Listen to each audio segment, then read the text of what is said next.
Welcome back to the live show. You know what time it is. It is your boy Genesis. Welcome to the live stream. It is currently 7:43 p.m. and of course, today's date is the 21st of May, 2025. The year is flying. Okay, so if you have New Year resolution that you haven't started working on, uh you might want to start right now because it's flying, ladies and gentlemen. Before you know it, summer is over. Before you know it, fall is here. And before you know it, another Christmas, another New Year. So take action. Take action right now. Start figuring out how to fulfill your promise to yourself that you made to yourself earlier this year. Okay? You were going to lose weight. Start losing weight right now. You were going to change your job and find a better job. Start looking for a better job right now. You were going to start your YouTube channel, or you were going to start streaming, or you were going to start whatever you wanted to try. Whatever you wanted to try, start trying it right now. Okay? Because the time is flying. Now, with that being said, the 45th, now the 47th President of the United States, President Donald J. Trump, participated in a bilateral meeting with South Africa President, and he got heated. Okay, he got heated, like everybody knew he would get heated because of the situation in South Africa with the white farmers and the migration of the white farmers into the United States. So definitely we have a lot to learn from this meeting, and hope you enjoy the show. Here we go.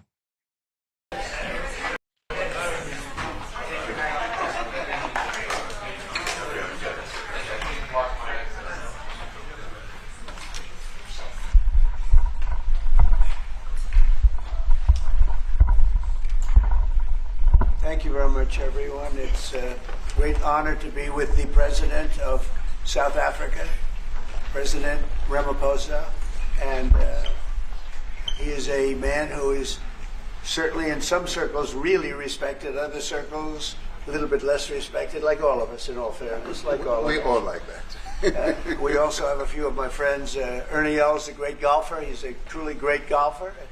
Retief Goosen, who's an other really, we call him really a great golfer too, Ernie, right? You two guys are fantastic. And we could add Gary to the group, Gary Player. What a group of golfers South Africa's had. Yes, yes. There must be something in the water, right? Yes. Something good. These two guys are It's unbelievable. the water. It's the water, sir. Gary's Gary. And David Frost, also another one that I Yes. know is such a great one. Indeed. Was he as good a putter as they say, David? He's a putter. He's a putting machine, right? But he's another one. So something very good about South African golf, and golf is still doing great in South Africa. And they have young players I hear coming up that are going to be very good. But it's an honor to have you here, and my friend, it's an honor to have you, one of the greatest businessmen in South Africa and long beyond. Thank you for being here. It's very, very great honor. Appreciate it. So we're going to be discussing certain things. As you know, we have the G20 is going to South Africa. When is that going to be? In November. In November. Thereafter, I hand over to you. And Yes, we have it next. you originated the G20, so I'll hand over the baton to you, right. and then you lead the That's G20. good. We're going to have world. it. Yeah. We're going to have it the following Yeah. year. Yeah. So we'll be discussing many things, and some of the things you've been reading about in the papers Yes. and the media. And I would say that, look, the president is a truly respected man in many, many circles, and in some circles he's considered a little controversial. But we're going to be discussing some of the things that are taking place in South Africa and see if we can help. And we want to help. And we've had a long relationship with South Africa. I have, because indirectly I have so many friends that live there. I have a lot of friends. I mean, these are famous guys, but I have a lot of friends that live there that are tremendous people. And we'll be discussing that. We'll have a nice conversation. And I really appreciate that you guys came along.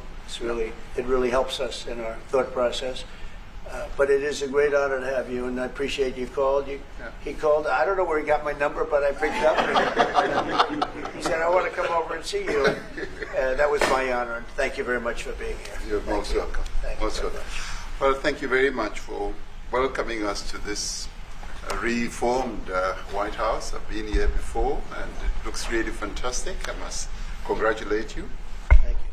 But I also thank you for allowing our delegation. This is a very mixed delegation that you've got. We've got people from government, my ministers. I've got someone from the trade union movement who we really collaborate with, and from business as well, and our sporting legends. When I spoke to you, you said, yes, come along and bring Gary Player, bring any else, and Retief Goosen. I brought the two of them.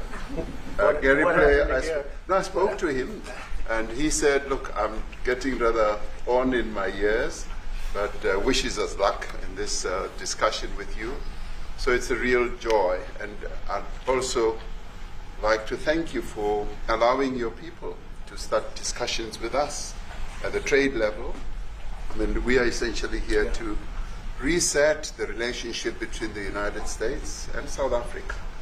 We are long-standing partners in many, many ways. We've collaborated in many fields, in space issues, in energy, and in trade, and we therefore need to reset that, particularly in the light of some of the announcements that you made on trade and investment. So we want to advance more trade between the two of us, two countries, and our people now have been empowered by yourself and by myself to start engaging, and we hope that we will be able to fuel that engagement during our talks. And we also want to discuss issues that have to do with how we promote further investments in both countries. We've got about 22 companies from South Africa that have invested in the US.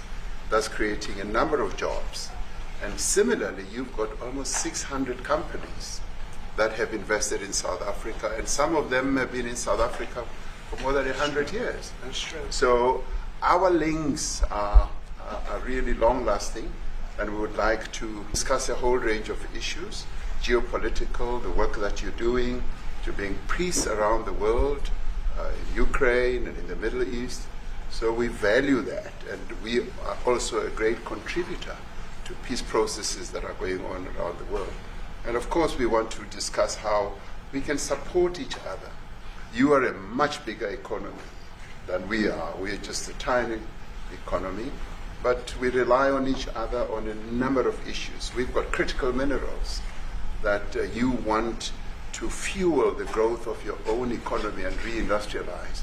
So we have that on offer, including rare earth minerals. So all that combination of opportunity and the products that we buy from you, as well as what we sell to you, I believe makes up a really good and powerful relationship, which we need to strengthen, which we need to engender, and that is really what has brought us here. And we are really privileged to have, great South Africans in the mix. As you said, you'd like to see them as well. And I brought you a really fantastic golf book. Weighs 14 kilograms. Oh, that sounds good. And it showcases the golf courses in our country. Johan Rupert wrote preface, so did Annie else. And I want to showcase our golf courses. You might remember when I spoke to you, and we spoke about golf, you said I should start practicing. And I've started practicing, President, so I'm ready. But let me end just the introductory remarks by thanking you. You may not recall that 5 years ago I spoke to you during the COVID period. Right. And it was at a time when the whole world was going through a really cathartic moment. Right. And we asked for assistance, and you were able to assist us with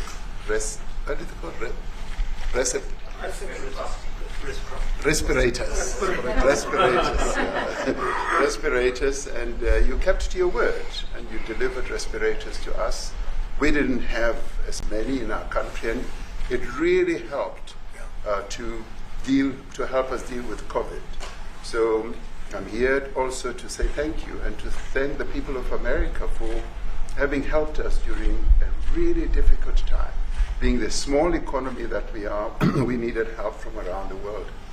And you were there to provide that. So thank you very much. I remember the call. Yeah. We sent 150 respirators. We became the respirator king. We started making them. Nobody had them. We had very few of them. That's right. But they were very helpful. But we sent 150, and I appreciated the letter. You wrote me a letter. And That's right. Yeah. I appreciate that very much. Thank you very much for that. It really touched my heart after I spoke to you and you delivered. It's a great honor. Thank you very much indeed. Yeah. Any questions, please? Mr. President, you welcome white Afrikaner refugees here. Can you explain to Americans why it's appropriate to welcome white Afrikaners here when other refugees like Afghans, Venezuelans, Haitians have all had their protective status revoked? Well, this is a group, NBC, that is truly fake news. They ask a lot of questions in a very pointed way. They're not questions, they're statements. We've had tremendous complaints about Africa, about other countries too, from people. They say there's a lot of bad things going on in Africa, and that's what we're going to be discussing today. When you say we don't take others, all you have to do is take a look at the southern border.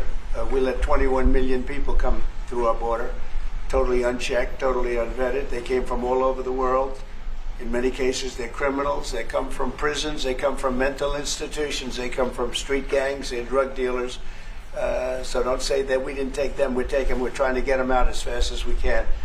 And we're doing record business on that. And we just won a big case where we're allowed to send back hundreds of criminals to Venezuela. Just won that today in the Supreme Court.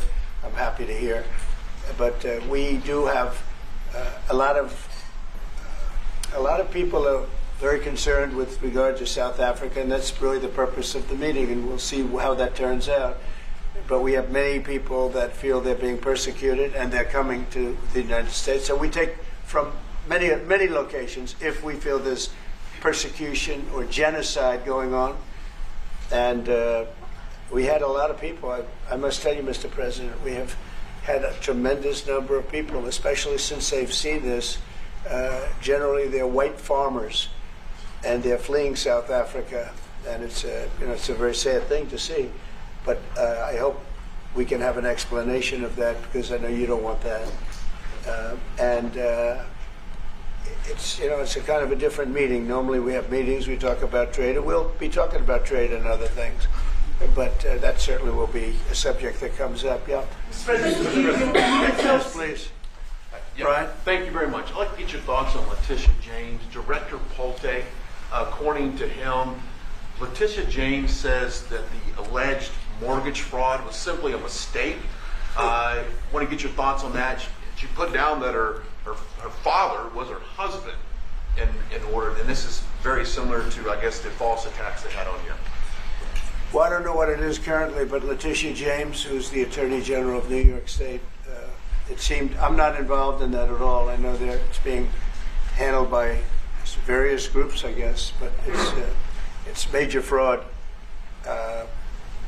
mortgage documents, and fraudulent everything. Yeah, I think she said the father was her husband, which she had to have a husband, or so she chose her father, and she put it down, and she had didn't she sign in Virginia, yet she said she lived in Virginia, yet she's the New York State Attorney General, and she did that for tax reasons, so she could take advantage of taxes.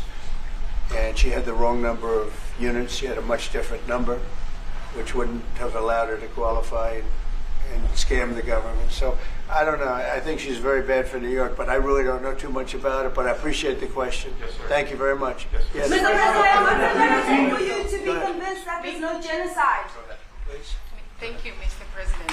So May 25th will be the celebration of Africa Day, which pretty much a lot of celebration will be taking place around the world, including here in the United States. What is your message to the entire African continent, African people, in this important occasion?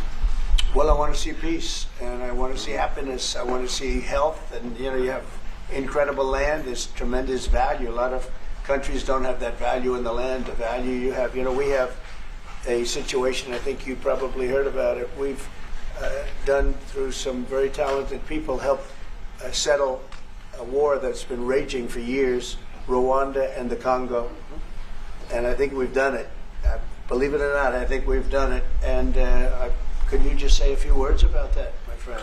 Yes, a couple of weeks ago the two parties signed a declaration of principles in which they've agreed on the way forward, and they have both submitted their draft peace agreements, and we have put together one that incorporates both of their suggestions, and we've given it to them. So we're in the process of finalizing this Looking peace good, agreement. right? Looking very good. No, we have to thank you for even those efforts, because the African continent, particularly SADC, our Southern African Development Community, has for years been seeking to foster peace in the Democratic Republic of the Congo. So all efforts, including those from outside the continent and inside the continent, are really worthwhile. We are removing our troops from there so that peace can then prevail in that whole area. And we hope that with the support of the international community, we will really have peace in that area. It's so vital, it's so important for the whole region. Well, we sent our people there, and I think we did a very good job, as headed by my friend. And that was great. That was great. I mean, I'm just hearing phenomenal reports, because all I'm hearing is death, and they're chopping heads off, and it's horrible over there. And it was really brave of you to go there, and I really appreciate it. And it looks like we have something very, very substantial. We also talked about trade with them in terms of rare earth and all, but really more for it's like, if you take a look at what we just did with Pakistan and India, we settled that whole thing, and I think I settled it through trade. We're doing a big deal with India, we're doing a big deal with Pakistan, and I said, what are you guys doing? You know, somebody had to be the last one to shoot, but the shooting was getting worse and worse, bigger and bigger, deeper and deeper into the countries, and we spoke to them, and I hate to say we got it settled, and then 2 days later, something happens, and they say it's Trump's fault. But Pakistan has got some excellent people and some really good, a great leader. And India is my friend, Modi. And he's a Mutual friend? Yeah, he's a great guy. And I called them both, and we just did something good. We're trying to settle Russia, Ukraine. We spoke with President Putin for 2.5 hours the day before yesterday. I think we made a lot of progress, but that's a bloodbath. 5,000 people are being killed a week, 5,000 soldiers a week, not including people in cities and towns that are also being killed. So we're trying to help. And it doesn't affect us. It's not our people, it's not our soldiers, it's Ukraine and it's Russia, but if we can save 5,000 souls, we'll do it. You know, we're pretty good at it. But that's a bad situation. That is a really bad situation. Well, you'd recall when President Zelensky was coming to South Africa, that's when I spoke to you. That's right. We both agreed that we need to push the peace message so that there can really be peace. And we've been involved in the Ukraine-Russia conflict for quite a while through my Minister of State Security here. We've been dealing with them, the exchange of children who were taken away, going through names and addresses and all that. So we've been invested in that whole process as well. And the moves that you are making are fully supported by us, because we would like to see the end of that war.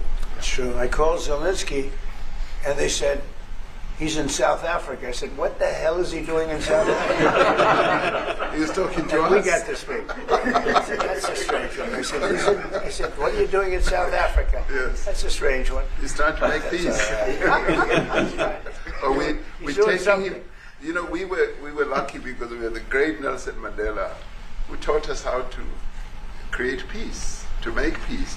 So we were imparting some of those lessons to him, some of those learnings, and I specifically mentioned to him that this is how Nelson Mandela taught us that when you want to have a peace in a country, do it on an unconditional basis and sit down and talk. And that's precisely what I'm sure he's going to heed. Well, we're going to see what happens with that one. There's a lot of hatred. Yeah. There's a lot of death. It's a bloodbath. It is. I get the Unfortunately. I get the satellite pictures of that field, of that killing field. Mm-hmm. You never saw anything like it in your life. It's horrible. It's a horrible thing that it goes on, but I think we've made big progress. Sir, on the Yeah, please go ahead. Thank you, Mr. President. Gaza No, is no, another- not you. Is it- Right here. He's from South Africa. Go ahead, please. What are you expecting on the ICJ case? Are you expecting South Africa to drop that? Is that what you're trying to On reason? which case? The ICJ case against Israel? Criminal justice. International Criminal Court. I don't expect anything, to be honest. I really don't. I don't know. It's they've got a case. There's a lot of anger there, tremendous anger. I don't expect anything. We'll see what happens. We'll have a ruling, and who knows what the ruling is going to mean. Yeah. On that subject of Gaza, Mr. President, are you going to be speaking to Prime Minister Netanyahu about Israel's renewed offensive there? There's been a lot of concern from European countries. The Pope has expressed concern. Are you going to be asking Prime Minister Netanyahu to tone down the offensive in Gaza, to let more aid in? Was that a question or a statement? It's a question. This guy's, you never change. Mr. President, decide what will Please. it take for you to be convinced that there's no white genocide in South Africa? Well, I can answer that for the President. It's for him. No, seriously. I'd rather have him answer. Yeah, I'd rather answer that. It will be. My president will respond to you. Yeah, let me. Thank you, Mr. President. It will take President Trump listening to the voices of South Africans, some of whom are his good friends, like those who are here. When we have talks between us on around the quiet table, it will take President Trump to listen to them. I'm not going to be repeating what I've been saying. I would say if there was Afrikaner farmer genocide, I can bet you these three gentlemen would not be here, including my Minister of Agriculture. He would not be with me. So it'll take him, President Trump, listening to their stories, to their perspective. That is the answer to your question. But, Mr. President, I must say that we have, wait. We have thousands of stories talking about it. Sure. And we have documentaries, we have news stories, and that. Is Natalie here, somebody here to turn that? I could show you a couple of things, and it has to be responded to. Yeah, sure. We have, let me see the articles, please, if you would, and turn the lights down. Turn the lights down and just put this on. It's right behind you, Johan. There's nothing this parliament can do. With or without you, people are going to occupy land. We require no permission from you, from the president, from no one. We don't care. We can do whatever you want to do. Who are you to tell us whether we can occupy land or not? We are going to occupy land. Yes. South African occupy land. That's who we are. Honorable members, can withdraw my membership from this useless parliament. Yes, honorable member. Must never be scared to kill. A revolution demands that at some point there must be killing, because the killing is part of a revolutionary act. Shoot to kill. Yamaza. Kill the poor, the farmer. Kill the poor, the farmer. Brr, pa, pa. Pa, pa, to kill your master, kill the poor, the farmer, kill the poor, the farmer. The mayor of DA in PE is a white man. So these people, when you want to hit them hard, go after a white man. They feel a terrible pain because you have touched a white man. Not because Mashaba and Soli will not be touched. They will be touched, don't worry. But we are starting with this whiteness. We are cutting the throat of whiteness. Shoot to kill Yamaza. Kill the poor, the farmer. Kill the brewer, the farmer. Brr, pa, pa, brr, pa. Shoot to kill. Hamas. Kill the poor, the farmer. Kill the poor, the farmer. Brr, pa, pa, brr, pa, pa. I don't know what's going to happen in the future. I'm saying to you, was not called for the killing of white people, at least for now. I can't guarantee the future. Yeah, but I mean, you'd understand somebody watching that, especially as it gets shared on Twitter. They freak out. It sounds like a genocidal. But it is.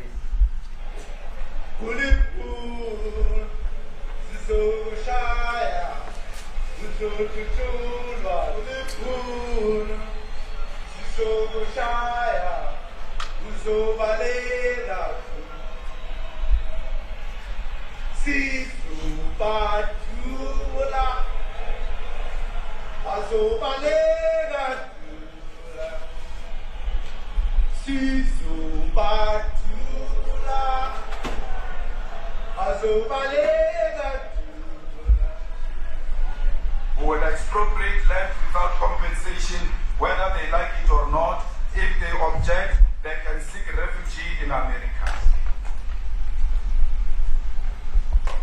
Now this is very bad. These are burial sites right here. Burial sites. Over 1,000 of white farmers, and those cars are lined up to pay love on a Sunday morning. Each one of those white things you see is a cross, and there's approximately 1,000 of them. They're all white farmers, the family of white farmers. And those cars aren't driving, they're stopped there to pay respects to their family member who's killed. And it's a terrible sight. I've never seen anything like it. Both sides of the road you have crosses.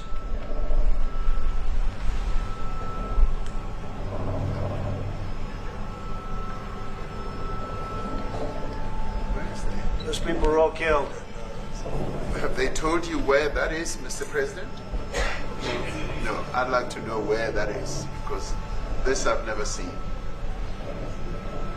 I don't. Okay. I mean, it's in South Africa. That's We need to find out.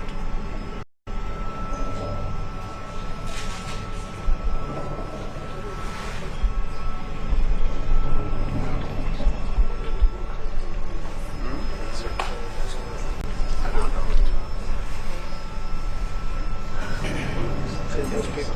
I don't know. Who knows? Okay. Mr. President, the Pentagon announced that it would be accepting a Qatari jet to be used as Air Force One. Perhaps What are you talking about? Can we have a South Africa question, please? Mr. President, the Pentagon spokesperson. What does this have to do with the Qatari jet? They're giving the United States Air Force a jet, okay? And it's a great thing. We're talking about a lot of other things. It's NBC trying to get off the subject of what you just saw. You are a real, you're a terrible reporter. Number one, you don't have what it takes to be a reporter. You're not smart enough. But for you to go into a subject about a jet that was given to the United States Air Force, which is a very nice thing, they also gave $5.1 trillion worth of investment in addition to the jet. Go back, you ought to go back to your studio at NBC, because Brian Roberts and the people that run that place, they ought to be investigated. They are so terrible the way you run that network, and you're a disgrace. No more questions from me. Go ahead. No more questions from you, David. Go ahead, talk about that. Please, may we have a South Africa His name question, is Peter Mr. President something. He's Trump? a terrible If they're reporter. committing genocide, why invite them to the White House? I'll be quiet. Sure, that's my question now. Let's go. Thank you so much, President Trump. Annika Larson from ENCA in South Africa. Thank you very much for hosting us. What would you like President Ramaphosa to do about the situation that we've just seen on the screen? I don't know. Look, these are articles over the last few days. Death of people. Death. Death. Death. horrible death. Death. I don't know. But you know that there are Pick black anyone. people who are White dying South most. Africans are fleeing because of the violence and racist laws. And this is all. I mean, I'll give these to you. I'd like So to- when you say what would I like to do, I don't know what to do. I mean, Look at this. but- White South African couple say that they were attacked violently. President Trump, when will you go and see for yourself if it is? Well, I could do that. Look, here's burial sites all over the place. President Trump- These are all white farmers that are being buried. President Trump. And he asks about a jet that was given. My first question You is ought to about be ashamed. Afrikaners. We're not interested in the You know, you are so bad. You're such a bad reporter. If they're committing genocide, why invite them? Sir, if they are committing genocide, why invite the South Africans to the White House? May I finish, please, President Trump? President Trump. This is one after another. This family was wiped out. I'm just looking. Can we get a response from President Can you give us your Ramaphosa? reaction to those videos, Mr. President? President Trump, could you? Well, I think could you it's. I think the address black people videos are dying so. more than white No, people? no. When you look at the videos, I mean, how does it get worse? And these are people that are officials, and they're saying that kill the white farmer and take their land. That's what it is. And I have other friends in South Africa. I have people that left. One in particular that says you can't go there. He said they want to take your land. They take your land and they kill you. It's okay, and they say it's okay to do. Now we're going to talk about it. We're going to. But this is a tremendous look. This is story recent. These are all people that recently got killed. Yeah. And I don't know how it can get any worse. These are all President and you know, the men that you saw, the people that you saw in that movie, those are officials. Those are people that were in office. They had one march, they had a dance in your parliament, whatever you may call it, legislature. But let and me it was clarify terrible. that. Yeah, Let me clarify that, because what you saw, the speeches that were being made, one, that is not government policy. We have a multi-party democracy in South Africa that allows people to express themselves, political parties to adhere to various policies, and in many cases, or in some cases, those policies do not go along with government policy. Our government policy is completely against what he was saying, even in the parliament. And they're a small minority party, which is allowed to exist in terms of our constitution. but you do allow them to take land. No. You do allow them to take land. Nobody can And then take when land. they take the land, they kill the white farmer. And when they kill the white farmer, nothing happens to them. No, there is quite Nothing happens to there them. is criminality in our country. People who do get killed, unfortunately through criminal activity, are not only white people. Majority of them are black people, and we have now The been farmers aren't utilized- black. The farmers are not black. We are I don't now- say that's good or bad, but the farmers are not black.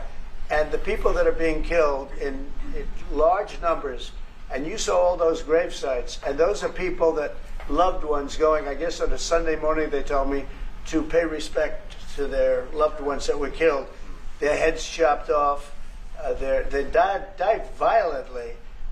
And, you know, I mean, we're here to talk about it, and I didn't we know will we'd get talk about it. involved here. But I will say this, that if the news wasn't fake, like NBC, which is fake news, totally, one of the worst, ABC, NBC, CBS, horrible. But if they weren't fake news like this jerk that we have here, if we had real reporters, they'd be covering it. But the fake news in this country doesn't talk about that. They don't want to talk about it. But now they have to talk about it. But they won't. This won't even be a subject. They'll have him talking about why did a country give a free, think of this, why did a country give an airplane to the United States Air Force? Okay? The United States, not to me, to the United States Air Force, so they could help us out, because we need an Air Force One until that's Air Force One, it's being built. 2 of them being built. But Boeing's a little bit late, unfortunately. So why did they give us a plane to the United States Air Force? That's what that idiot talks about after viewing a thing where thousands of people are dead. I'm sorry, I don't have a plane to give you. I would. I wish you did. I'd take it. I would take it. If your country offered the United States Air Force a plane, I would take it. Okay. But coming back to this issue, which I really would like us to talk about, and talk about it very calmly. We were taught by Nelson Mandela that whenever there are problems, people need to sit down around a table and talk about them. Well, there are And problems. this is precisely what we would also like to talk about, including, of course, trade matters, investment matters. So the issues that concern you as the United States. Those are all recent. And those are all deaths. Yeah, in many ways, I mean, one should say you are a partner of South Africa, and you are raising concerns, and these are concerns that we are willing to talk to you about. Let me just add quickly, you know, the criminality that we are experiencing in our country needs quite a lot of technological capability. And in one of our areas in South Africa, we're using US technology, which is able to, in many ways, identify where shootings are happening and all that. And I'd like to talk about that because there is support that we can get from you as the United States to help us deal with all these acts of criminality. And that is what I believe partnership is all about.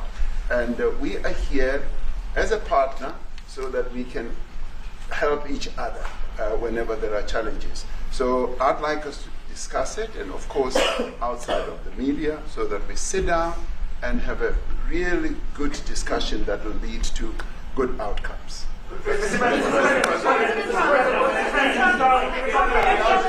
any other further punitive measures that could be in place should you not be satisfied that South Africa is fixing some of the very bad things, in inverted commas, that you tweeted are happening?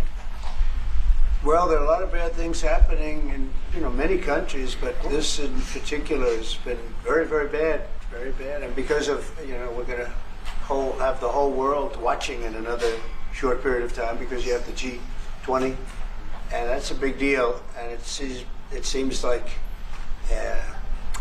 I want you to look good. I don't want you to look bad. Very good. But we have hundreds of people, thousands of people trying to come into our country because they feel they're going to be killed and their land is going to be confiscated. And you do have laws that were passed that gives you the right to confiscate land for no payment. You can take away land for no payment. I want to clarify that because we have a constitution. Our constitution guarantees and protects the sanctity of tenure of land ownership. And that constitution protects all South Africans with regard to land ownership. However, we do say, because we've got to deal with the past, the government, and as your government also has the right to expropriate land for public use. And you're doing that. And we've never really gotten underway with that. And we are going to be doing you're so. You're taking people's land away we have not. from them. We have, and those people, in many cases, are being executed. They're being executed. And they happen to be white, and most of them happen to be farmers. Mm-hmm. And that's a tough situation. I don't know how you explain that. How do you explain that? They're taking people's land away, and in many cases, those people are being executed. And in many cases, it's not the government that's doing it. It's people that kill them and then take their land, and nothing happens to them. But we have thousands of people that want to come into our country. They're also going to Australia in a smaller number. But we have thousands of people that want to come into our country, and they're white farmers, and they feel that they're going to die in South Africa, and it's a bad thing. Yeah, please. What can South Africa do? What concessions would you like to see them make to improve relations with the United States? Then I have one more for President Ramaphosa afterwards. Well, we just spoke about, I got them a very, very complex machine, 150 of them. And I was asked by the president if he could help, and I did that. And, I have great feeling for all countries. I deal with all countries. But I have a great feeling for South Africa because I have friends. I have a couple of friends, a few friends here today. But I have many friends from South Africa. But many of those friends are not, they can't go back. I have Elon is from South Africa. I don't want to get Elon involved. That's all I have to do, get him into another thing. But Elon happens to be from South Africa. This is what Elon wanted. He actually came here on a different subject, sending rockets to Mars. Okay, yes. He likes that better. He likes that subject better. That's right. But Elon is from South Africa, and I don't want to talk to him about that. I don't want to. I don't think it's fair to him. That's right. But I will say that people are fleeing South Africa for their own safety. Their land is being confiscated, and in many cases they're being killed. And that scene of, you see how many crosses they have. Those crosses, that's a dead person in every one of them. And those trucks or cars are paying their respects to all of those dead people on a Sunday morning. That's a rough thing to explain away. And the problem we have, and the way, a correct and a fair media exposes things. But we have a very corrupt media. They won't even report this. If this were the other way around, it would be the biggest story. Now, I will say apartheid, terrible. That was the biggest story. That was reported all the time. This is sort of the opposite of apartheid. What's happening now is never reported. Nobody knows about it. All we know is we're being inundated with people, with white farmers from South Africa. And it's a big problem. Marco Rubio was telling me he's never seen anything like it. The numbers of people that want to leave South Africa because they feel they're going to be dead very soon. Yeah. Yes, please. I was going to say, Brian, if I could just ask you a question. 72% of farmers in your country are white. If they flee, do you feel that maybe the economy could collapse? You may not have a gap to fill in those people that need to replace those farmers. I'd like my Minister of Agriculture, who is white, who comes from an opposition party to mine, who's joined my government at my invitation to address this very issue, including the question that you've just raised. John? Thank you very much, Mr. President. Yeah. And Mr. President, thank you for welcoming us to the White House. I would say we have a rural safety problem in South Africa, and I don't think anyone wants to candy coat that. And it requires a lot of effort to get on top of it. It's going to require more policing resources. It's going to require a different strategy to be able to deal with it. But certainly the majority of South Africa's commercial and smallholder farmers really do want to stay in South Africa and make it work. And I've just come from the largest agricultural show in the Southern Hemisphere with organized agriculture and farmers, and the majority of them want to stay. But they too have a memorial to those who've died as a result of farm attacks. And as the Minister of Agriculture, it is something that I'm particularly exercised with my colleagues at police and my colleagues in the justice cluster to start making farm attacks and stock theft a priority crime. And it affects all farmers in South Africa, particularly stock theft. It has a disproportionate effect on smallholder black farmers. I also want to just say this, that the two individuals that are in that video that you've seen are both leaders of opposition minority parties in South Africa. Mkhonto weSizwe under Mr. Zuma and the economic freedom fighters under Mr. Malema. Now the reason that my party, the Democratic Alliance, which has been an opposition party for over 30 years, chose to join hands with Mr. Ramaphosa's party was precisely to keep those people out of power. We cannot have those people sitting in the union buildings making decisions.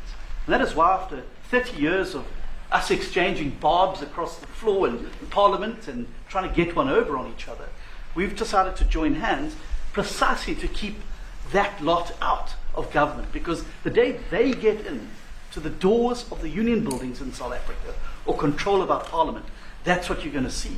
And that is why this government, working together, needs the support of our allies around the world so that we can strengthen our hand, grow our economy, and shut the door forever on that rabble getting through the doors of the union buildings, because then South Africa's future would be... So you denounced that type of language in the video that you saw?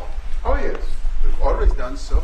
As government, as my own party, we are completely opposed to that. We, in 1955, adopted a document which said South Africa belongs to all who live in it. But why wouldn't you arrest that man? That man said, kill the white farmers, kill the white farmers. And then he danced, and he's dancing, and it's kill the white farmers.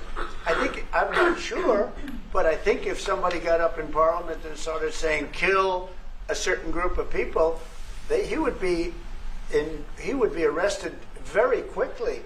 That man is going all over South Africa, and that's not a small party. That was a stadium that holds 100,000 people, and I hardly saw an empty seat. That's a lot of people. That's a lot of representation. And those crosses, we have dead white people, dead white farmers, mostly. And you take a look at Australia, they're being inundated, and we're being inundated with people that want to get out. And their farm is valueless. It's valueless. And they just want to get out with their life. And this is a very serious situation. And if we had a real news or real press or media, we don't have that because they won't talk about this because they're all guys like that idiot. But if we had a real press, it would be exposed. And you know, the beauty of exposing it is it's like oh God, this guy is savage. When it gets exposed, it'll get fixed. That's when it'll get fixed. But people don't talk about it. And I'll tell you who's talking about the thousands of people that are fleeing South Africa right now. We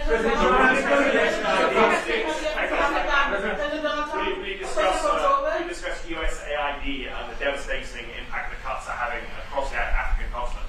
Yeah, well, it's devastating, and hopefully a lot of people are going to start spending a lot of money.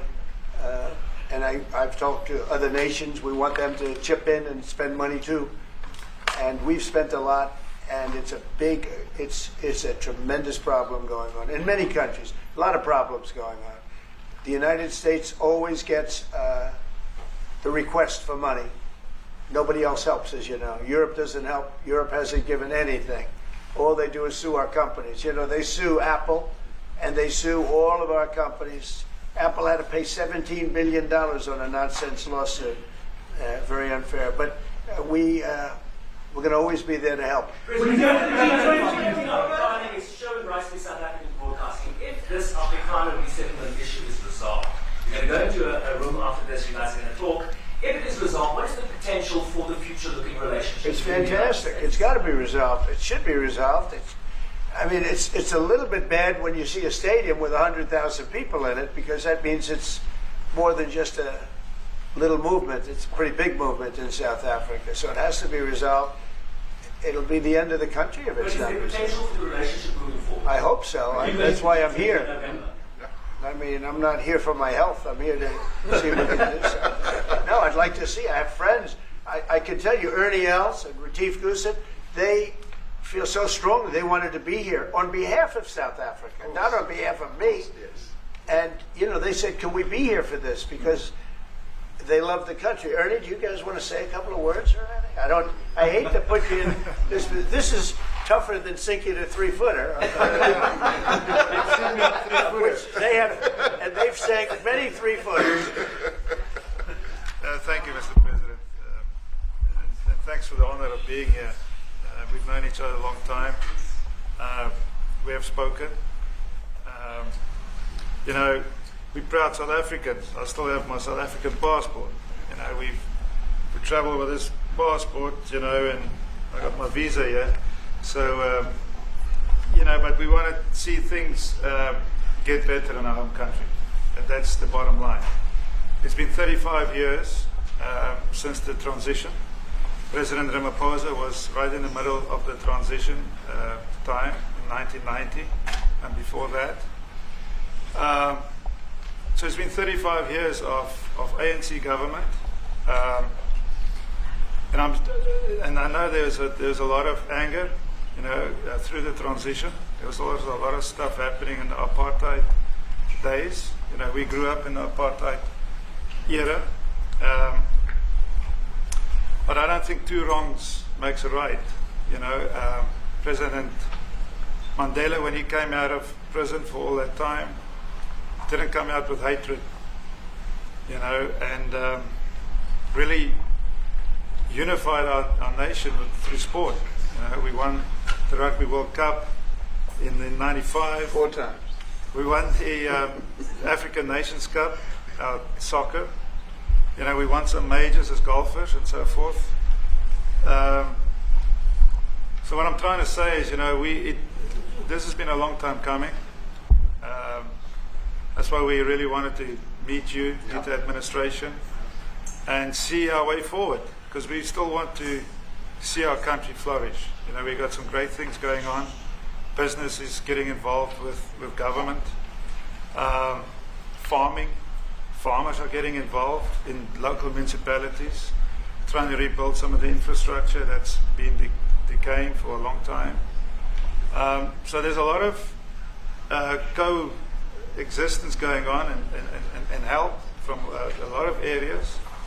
But I feel we need the US to push this thing through. We've got a great ally if we can have the US. It's always been an ally of South Africa for a very long time. Even in the days of the war, you know, up in Angola, you know, you guys helped us. So very important for us to have your support and you know, get the change we need. Where did you do that well? He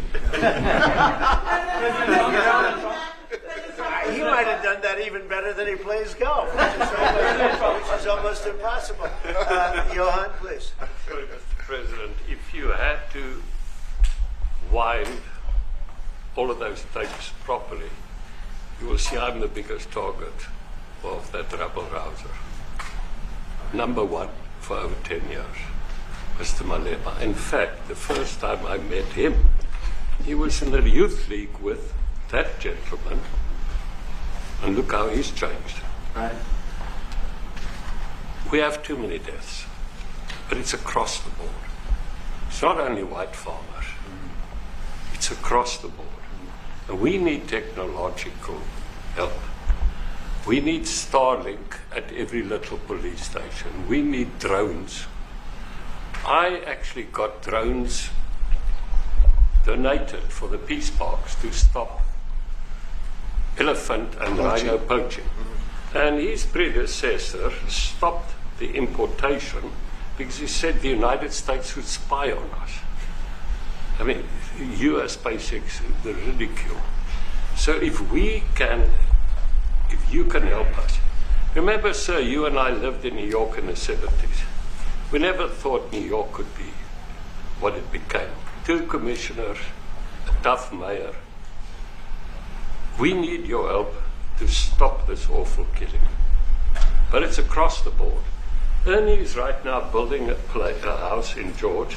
I'm building 3 cottages for my grandchildren on a farm outside Graaff-Reinet. I often go to bed without locking the door. And we have a serious problem with illegal aliens who stream across the border. And if you really look at our statistics, a lot of these murders, firstly it's unemployment and illegal aliens. And then I met Vice President Vance many years ago at Charlie Rose show. My wife loved the book. And she reminded me this morning that you emphasized the devastation that occurs when big companies leave towns and cities, and there's a culture of dependency that develops. I remember you discussing it. Now that's our problem. If we don't get our economy to grow, the culture of dependency and the lawlessness will increase. I've been against apartheid all my life, and I'm their number 1 target. Please just Google my name and Malema. You'll see it, sir. Yeah. He marched on the farm. But the crime is bad. The crime is terrible, sir, but Mr. Steenhuisen won't admit to it, but he runs the Western Cape, where I live. And the biggest murder rate is in the Cape Flats. Gangs. We've got gang warfare. Like your M33 or whatever, these guys. We've got the equivalents there. But we need your help, sir. And we need Elon technology. Well, one of the real areas of support is really in investments. We've got to grow our economy, because through growing the economy, we're then able to create more jobs. Because crime really thrives where there is inequality and unemployment.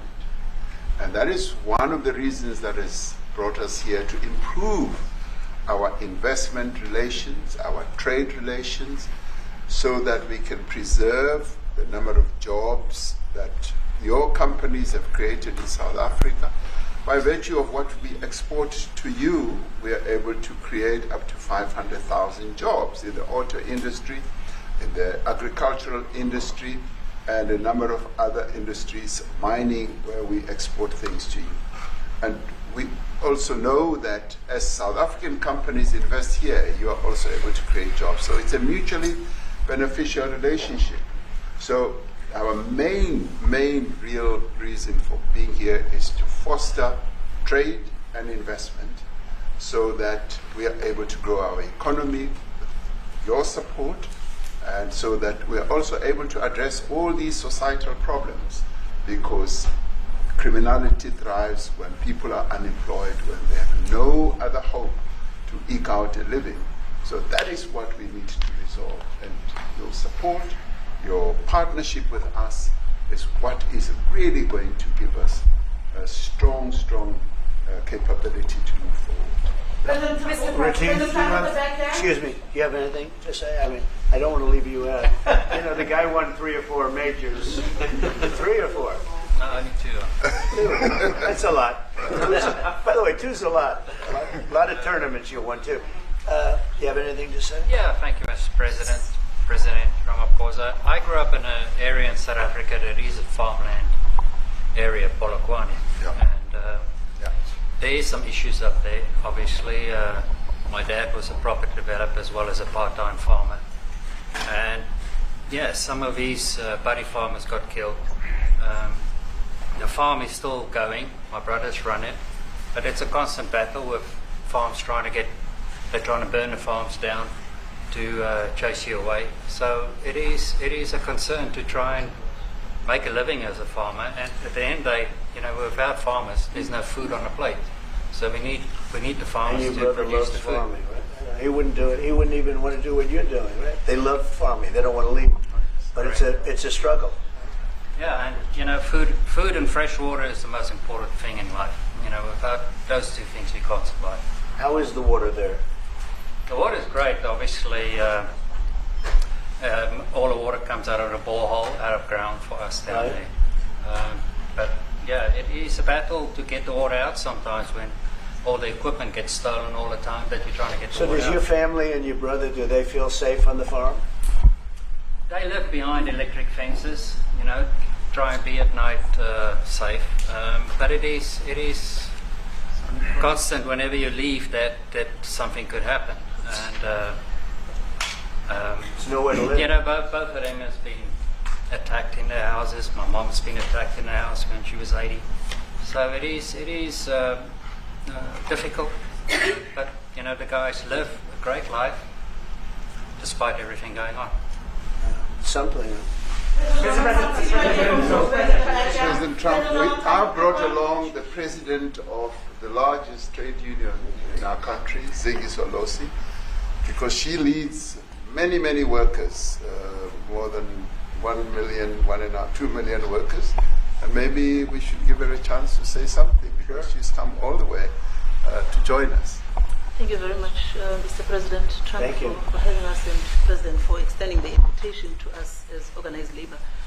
And I must say that we are here to support the initiative that has been made by our government with business, of course, as organized labor. We've been coming to Washington on the AGOA trade relations in the previous regime, and I think at the center of it all, for me, it is exactly what Mr. Rupert has said, the importance of us growing the economy.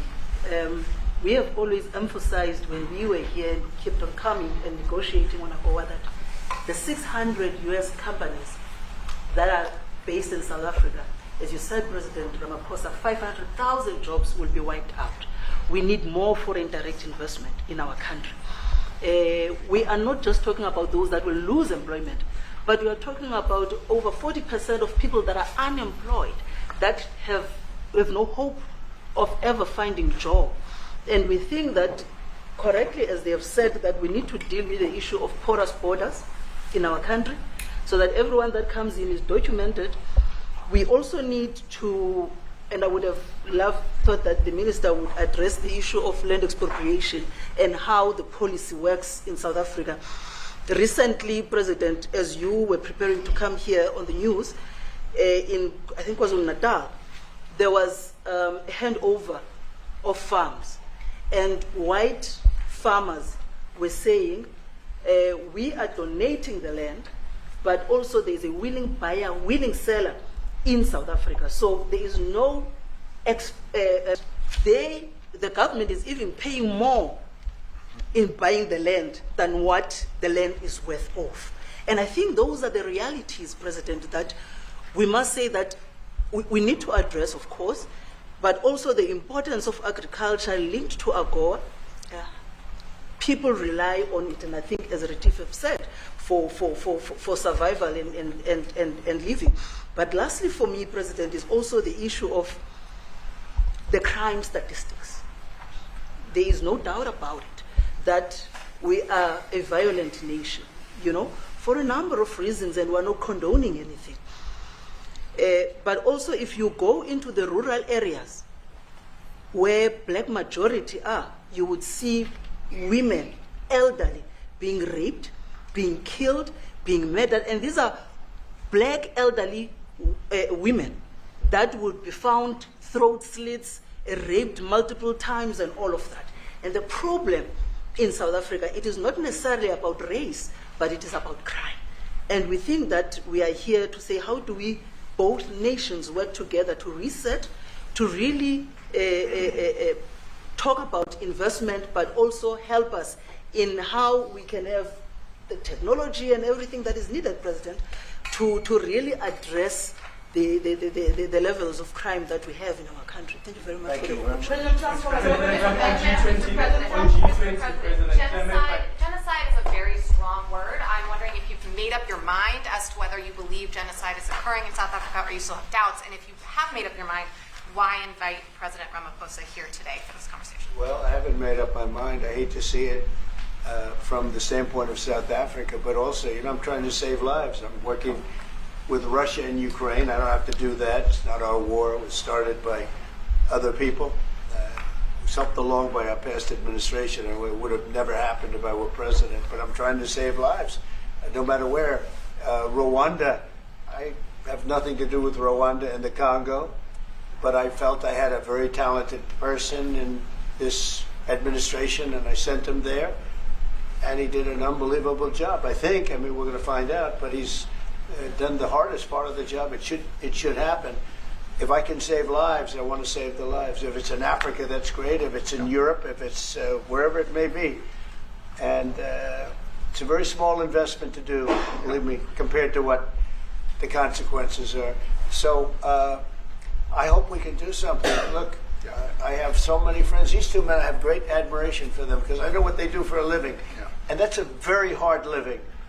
Going from city to city, from country to country, and hitting a ball 350 yards like they do, and better than you and I. Getting the ball in the hole. It's a very tough, with lots of people watching, right? Yes, that's a very tough living. They're champions. I respect champions, and I respect very much. And I think the country is very lucky. They really wanted to be here. That's true. They could be elsewhere. They could be on a beautiful fairway someplace, and they wanted to be here. So. My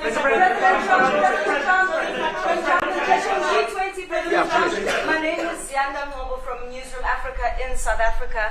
How important is it for the United States to be at our G20 summit in November, given the relationship between our two countries? You've just heard what has been said to you just now. Are you coming? And are you preparing to come? So without the United States, the G20, just like the G7, used to be the G8, but brilliantly they threw Russia out. Would have been a lot better if Russia was in. A lot of people would say, oh, that's not it. Because if Russia was in, you probably wouldn't have this war. And if you had a different president, you wouldn't have the war either. But we have a G7. It's important that the United States is at both of them. I think without the United States, I really believe it's not very important. It's not the same meaning.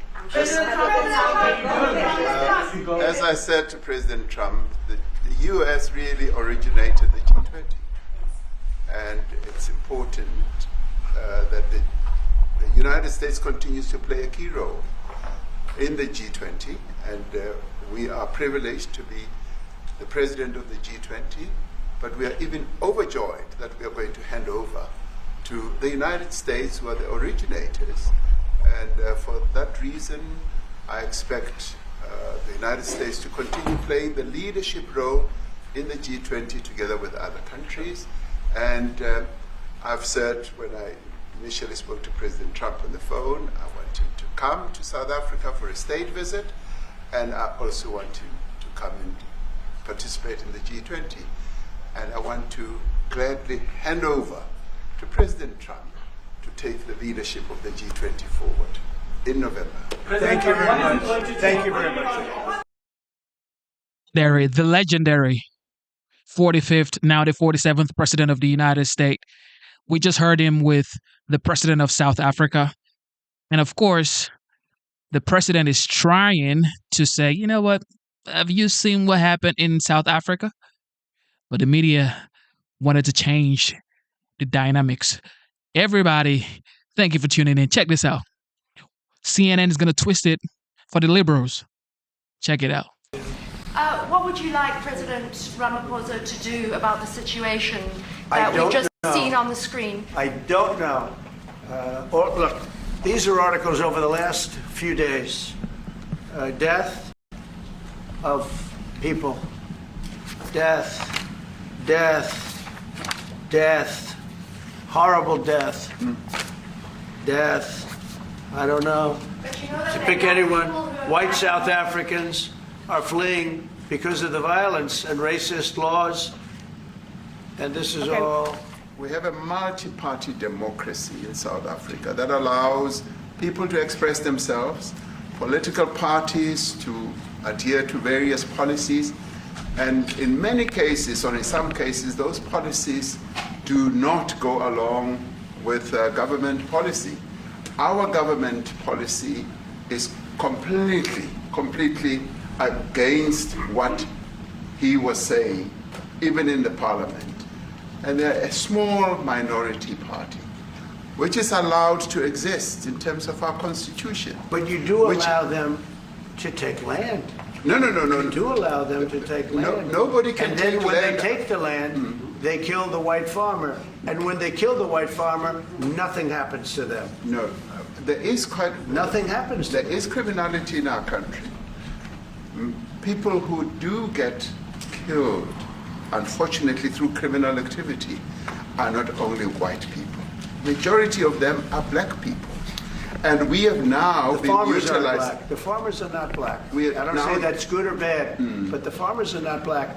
And the people that are being killed in large numbers, and you saw all those grave sites, and those are people that loved ones going, I guess on a Sunday morning, they told me, to pay respect to their loved ones that were killed.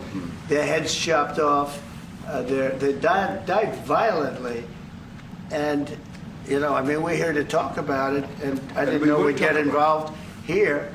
We've been tracking some high tensions at the White House as President Trump meets with his South African counterpart, President Cyril Ramaphosa. The face-to-face is happening just days after a group of white South Africans were granted refugee status in the United States, a highly controversial move. That's right. And just moments ago, President Trump repeated an unverified claim that they have been subject to genocide, which South Africa vehemently denies. Let's get right to CNN's Kristen Holmes, who is at the White House. We just saw that even South Africans are saying that they have violent problem. We heard South Africans say that, but CNN didn't hear that. And Kristen, I know that you've been listening to this play out. Walk us through what happened. Yeah, this is growing increasingly more and more tense. We saw that the South African president came here with a real charm offensive. He was complimenting Donald Trump, saying that he wanted to reset relations, but things have really taken a turn. Now, all of this is about what you just brought up, which is this claim from President Trump that there is white genocide in South Africa. It is about the fact that there are white Afrikaners that Trump says are being pushed out of their land and being killed, something that the South African government denies. Now, Donald Trump was asked by a reporter in the room, what would it take for you to change your opinion on this, for you to see things differently? And the president of South Africa interrupted him saying, I'll take that one. I think what's going to help Donald Trump is talking to the delegation that I brought with me, that they will tell him that there is no white genocide in South Africa at this time. Part of the delegation there includes two world famous golfers, people who apparently, according to the South African president, Donald Trump asked to come along.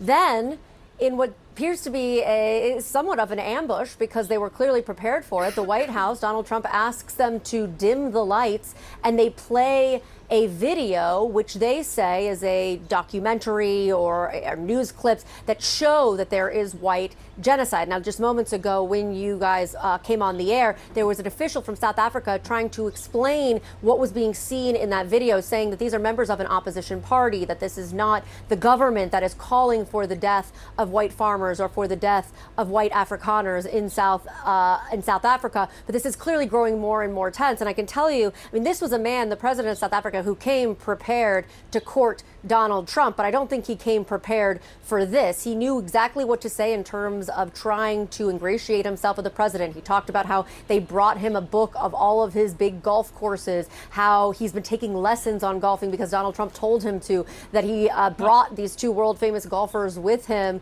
saying that he thank you for what you did during COVID, all of the right things. And then we saw this situation start to escalate. Now, remember, this was being billed as a trade meeting, but we knew that this topic was going to come up. This is, as you said, just right after a group of 50 refugees, white South African farmers, were brought into the U.S. and granted that refugee status. And Donald Trump continues to say that we have thousands of people telling us that they are fleeing South Africa because of what he says is genocide. The White House was very prepared for this line of attack. It's not just the videos. I've been watching on social media as the rapid response team has been putting out article after article after article as this is going. Donald Trump was holding articles that he had printed out to show headlines that he said purported white genocide. Again, the government is saying there is no white genocide. There is overall, and there is no evidence of that we have either. This is an unsubstantiated claim. This all stems from this idea that the land is being seized away from white farmers, and that is why they have been granted refugee status to come into the country because they fear being killed as well. There was a question about that. Donald Trump kind of brushed that off as well, saying that anyone facing persecution could come to the U.S. and that they had welcomed everyone. But this is growing increasingly heated and increasingly tense after starting off with seemingly pleasantries. And this is not the first time we've seen this happening in these bilateral meetings in the Oval Office, where they start off, again, two people trying to have a discussion in front of the cameras, and then it has completely devolved into fighting. And again, you're now seeing other members of the delegation stepping in, saying that they want to clarify what's in the video. You have Donald Trump doubling down, tripling down on this idea. And it's still, as far as I can tell, I'm looking here, I think it is still going on right now. And this has been, I mean, it's been roughly 45 minutes of the... What are you saying? What are you saying? You just heard a South African woman say there's violence in South Africa, not just to white South Africans, but to black South Africans as well. And they're asking for Trump's help. Okay, CNN. But probably the most surprising and certainly not normal part of these kind of interaction was the bringing in of this video and playing it for the South African president to say almost a gotcha moment of here's the evidence against you. Yeah, and apparently the president describing what was in the video, a series of white crosses, as having been grave sites, that was refuted by some of the African delegation in the room, suggesting that this was more of a political demonstration, as you outlined. Kristen Holmes from the White House will let you keep monitoring that event for us. Let's bring in CNN's Larry Madowo. Larry, you've obviously been covering South Africa for some time. Can you give us context to that video that the president played in the Oval Office? I understand that this was a political demonstration, not actual grave sites. That was a lot to take in. Almost everything President Donald Trump said was inaccurate. or immediately debunked. And showing these videos that are historical in nature and without context did make President Ramaphosa uncomfortable. He actually struggled to watch them. We have looked into the data and we have found no evidence of a white genocide in South Africa. Between April and December 2024, there were about just over 30 murders at farms in South Africa. Only 7 of them were of farmers. South Africa does not release crime statistics by race, but the farmers tend to be white. The workers at these farms tend to be black. So even South Africa's own data does not show any evidence of any white genocide that President Ramaphosa has tried to explain to President Trump. What President Trump has said increasingly is that their land is being seized from them and they're getting executed. And he showed that video of this 1,000 crosses. I've been covering South Africa for 15 years. I've lived and worked in South Africa. I know many South African friends. I spoke to President Ramaphosa last week, and he told me something that he repeated at that Oval Office meeting to President Trump, that we were taught at the feet of Nelson Mandela. If there's an issue, we talk about it, and we agree. President Ramaphosa also told me last week that he'd explained this to President Trump, that when they have an issue, they discuss it. And that's why there's no evidence of this genocide that he's talking about. And South Africa, he said, is the only country in Africa where the colonizers came to stay and they've never driven them out. So all of these videos, that the presentation that he made, the multimedia ambush that they've just presented with these videos and the printouts, and you can see the agriculture minister from South Africa, from the DA, that is the white majority party that has traditionally opposed the African National Congress Party of President Ramaphosa. They're in a coalition government, and the agriculture minister is sitting there explaining that this is not true. What the videos show is Julius Malema, the far left opposition leader of South Africa. His party is called the Economic Freedom Fighters, and it also showed former President Jacob Zuma. What Julius Malema was singing, "Kill the Boer, Kill the Farmer," was an anti-apartheid song from the struggle against white minority rule in South Africa. They've explained that this is not a literal attack, call to attack and kill the farmer, because of the historical nature of that. But it's been weaponized by groups in South Africa and increasingly by the MAGA right in the United States to essentially misrepresent what is going on in the country, Boris, Brianna. Also of note, Larry, can you speak? We heard there, and he was just sort of in the forefront of the camera shot, the agriculture minister, because it seemed that President Ramaphosa was kind of trying to show up with some backup, which is one of his ministers who is white, who is not from the same party as him, John Steenhuisen. Talk a little bit about that, as he was saying that black farmers have been affected by violence as well, and that this is really part of a larger issue of violence. Murder rate, by the way, in South Africa, multitudes the factor of what it is in the U.S., just as a reference point. Talk a little bit about that agriculture minister and what we heard. Right, that agriculture minister, John Steenhuisen, who is from the Democratic Alliance, the opposition party that's in coalition with the President Ramaphosa's ANC party, he explicitly said that the reason why he joined President Ramaphosa's government is to make sure that these extremist elements within the South African political scene don't get into power. He's referring to Julius Malema and former President Jacob Zuma. But he's in this position is interesting because he has repeatedly supported President Ramaphosa's argument that there is no white genocide. Otherwise, he would not be in a government that was carrying out these seizing land from white farmers and executing them, as President Trump believes. And the fact that he's the agriculture minister is especially important because the majority of farmers in South Africa are white. They own the majority of the land. This is why it's a major political issue, because the black majority do not own a lot of the land in South Africa. And he, as a white Afrikaner, is the agriculture minister of South Africa and is telling President Trump and the press there that he has not seen any evidence of a white genocide in the country. And President Trump insists that it's not being reported. In my experience reporting in South Africa, I don't think it's possible that 1,000 farmers could have been killed and buried along the roadside, and there's thousands of cars paying respects without anybody noticing it. But that's what President Trump believes. I've been speaking to some South Africans watching this live, and they say this is AfriForum propaganda. AfriForum is considered a white nationalist group by the Southern Poverty Law Center, and everything that President Trump has been saying in the White House is word for word their talking points. So they've succeeded in presenting their grievances to the highest office in the land, and President Trump has put that before the president of South Africa. And if you do look at some of the numbers that AfriForum itself has put out there, which is focusing on the deaths of white farmers, they're estimating it to be about 50 a year. Ladies and gentlemen, the media is the real issue. How can you be from South Africa The Pentagon announced when you're saying there's no violence? Qatari jet to be used as Air Force One. What are you talking about? What are you talking about? You know, you to get out of here. What does this have to do with the Qatari jet?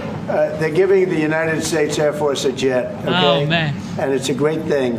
We're talking about a lot of other things. It's NBC trying to get off the subject of what you just saw. You are a real, you're a terrible reporter.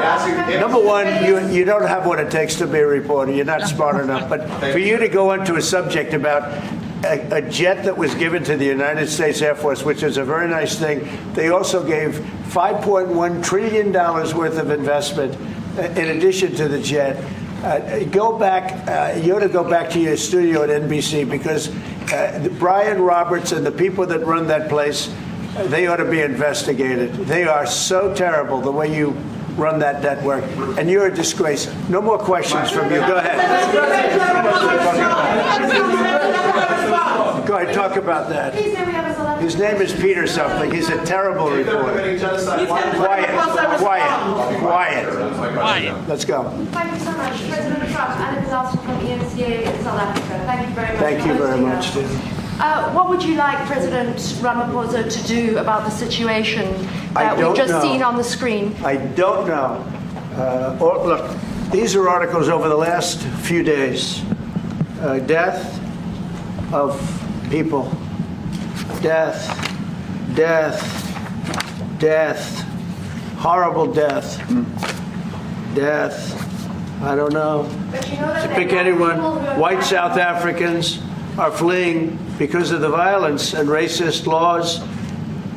And this is all, I mean, I'll give these to you. So when you say, what would I like to do? I don't know what to do. Look at this. White South African couples say that they were attacked violently. And, President Trump, when will you go and see for yourself if it is indeed true? well, I could do that. Look, here's burial sites all over the place. These are all white farmers that are being buried. And he asks about a jet that was given. You ought to be ashamed of yourself. You are. Even the South African president was laughing. Like, what sort of reporter is this? We're talking about important issues that concerns human lives, and you're talking about jets. Okay. You are so bad. You're such a bad reporter.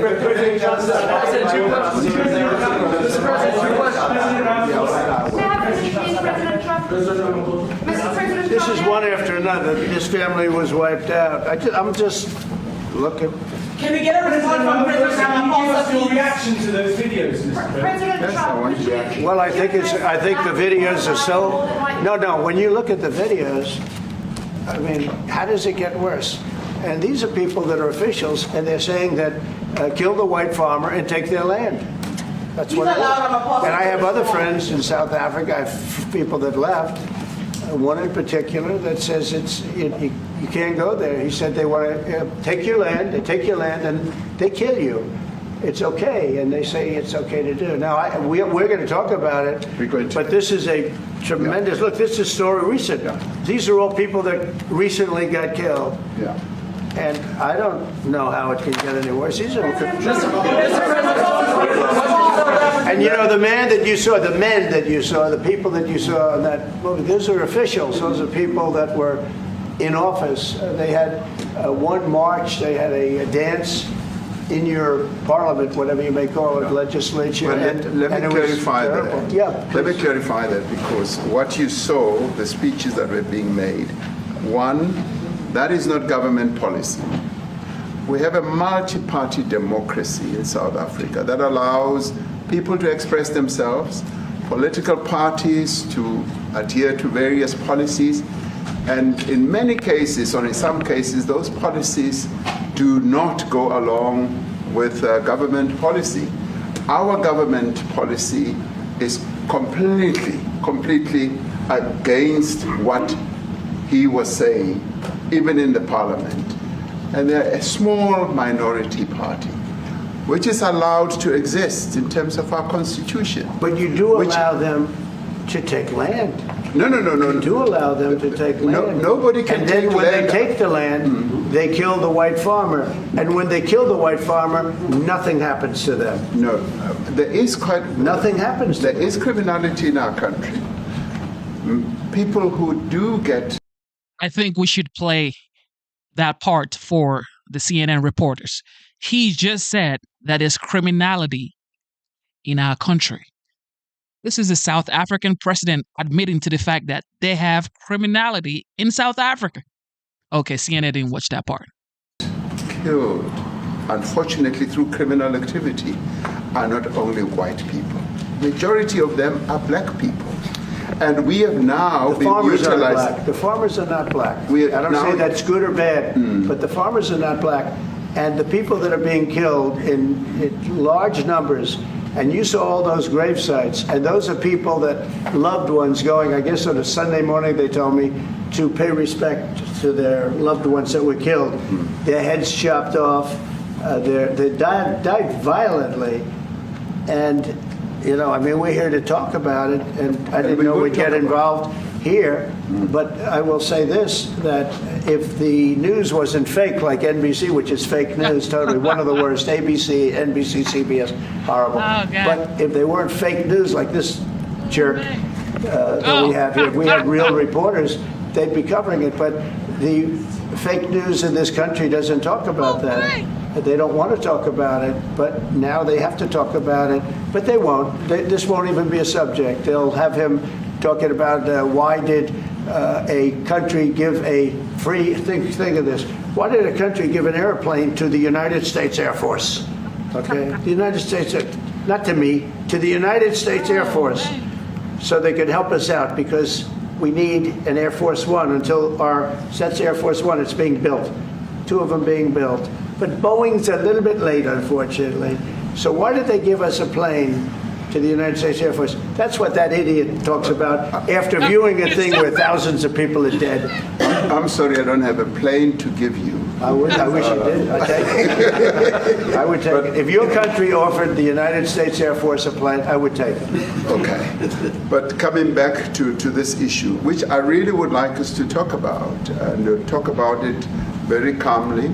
We were taught by Nelson Mandela that whenever there are problems, people need to sit down around a table and talk about them. Well, there are problems. And this is precisely what we would also like to talk about, including, of course, trade matters, investment matters.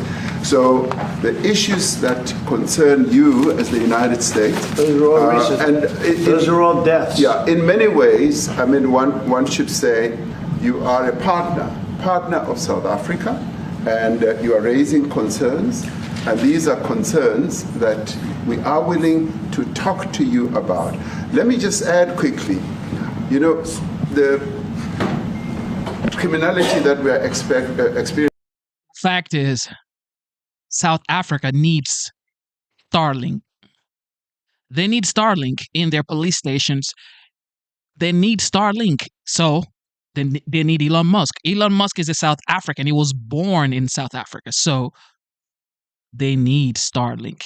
You think the South African president is just here by mistake? He's here to literally solicit for his people. He wants a better South Africa too. And he needs Starlink. And he needs dollars from the United States. They need dollars from the United States. So that's why you can sit here and take everything that Trump is saying. You have to take it. And you have to look into it. Because if you don't, you know Trump has Elon Musk on speed dial. You ain't getting no Starlink, I'll tell you that much. In our country needs quite a lot of technological capability. And in one of our areas in South Africa, we're using US technology, which is able to, in many ways, identify where shootings are happening and all that. And I'd like to talk about that because there is support that we can get from you and the United States to help us deal with all these acts of criminality. And that is what I believe partnership. Exactly. You just heard him say, we need the United States to help us deal with this criminality. Because I see people in the comment section saying they don't need Starlink. You just heard him say we need the United States. Everybody needs the United States. It's all about. And we are here as a partner so that we can help each other whenever there are challenges. So I'd like us to discuss it, and of course outside of the media, so that we sit down and have a really good discussion that will lead to good outcome. I'm Steve Doocy. I'm Brian Kilmeade. Oh my goodness. All right. With that being said, this is probably the wildest conversation I've heard in a while, especially for the NBC reporter. He got the boot. For sure, he got the boot. Let's bring in Joel Pollack, senior editor-at-large at Breitbart News, born in South Africa, studied at the University of Cape Town. Joel, welcome to you. I'm curious to get your take on what we just watched play out at the White House. The South African delegation came prepared to lecture President Trump on why he was wrong about the discrimination and threats against white farmers and white South Africans generally. The president of South Africa, addressing Trump's claim of genocide, pointed out that there were 3 white South Africans in the room with him, including a member of his own government.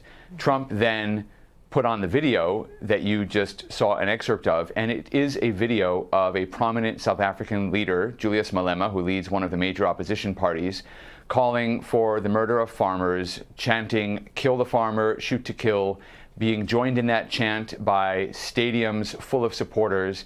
And South Africa actually has laws against hate speech. Even in this country where we don't have hate speech laws, that kind of speech would be considered incitement.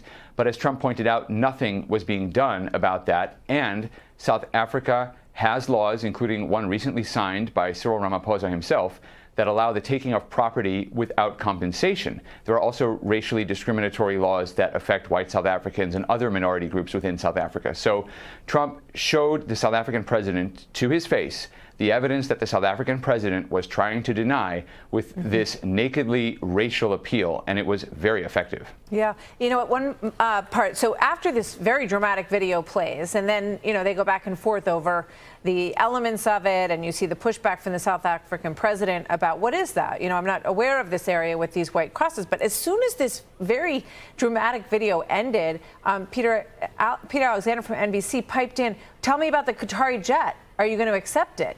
Which did happen today. But I'm curious what you thought, because you have so much background and commitment to South Africa, having grown up there. Were you a bit stunned that the press in the Oval Office just sort of wanted to fly right by this issue?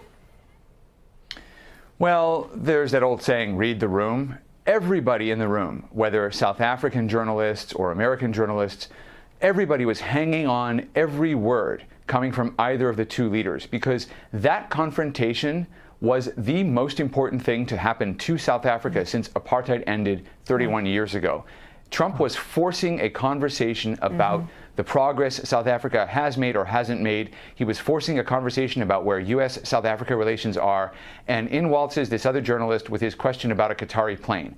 He had some kind of assignment from his editor, and he was determined to try to get Trump's reaction. And he didn't care about the context. And everybody in the room, one senses, was irritated with him, not just Trump, the other journalists, the South African journalists. So Trump sent him back to the kids' table and let the adults continue talking. I just want to play this quickly. This is Retief Goosen, who is one of the people who was brought in with the South African president. He's a golfer, and he was talking about his family's own experience. And he was brought with the South African president, but he, you know, really made a point that I think was contrary in many ways to what the South African president was trying to promote here. Watch this. They live behind electric fences, you know, try and be at night safe. But it is constant whenever you leave that something could happen. And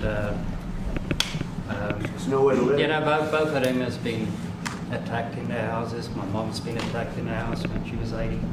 So it is difficult. So let me ask you this. You know, I watched the lower thirds of the, other networks, and they said, you know, Trump pushes false claims of genocide in South Africa. What is your take on this? You know, how much of this is actually happening? How many people are being killed in these situations? What's the reality from your reporting? South Africa has extremely high levels of violent crime that are growing worse. And that crime affects both black and white South Africans, as Johan Rupert, one of the South African businessmen in the room, pointed out. But there is also the separate issue of the targeting of white South Africans, especially Afrikaners, especially farmers.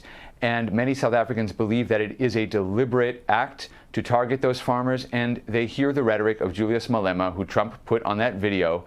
By the way, in reaction to the meeting, Julius Malema posted statements in which he stood by his positions, and his party reiterated the chant, "Kill the farmer." Oh. You have a situation that will lend itself to genocide because this kind of incendiary rhetoric is being used to justify those farm killings, and that's what Trump is pointing to.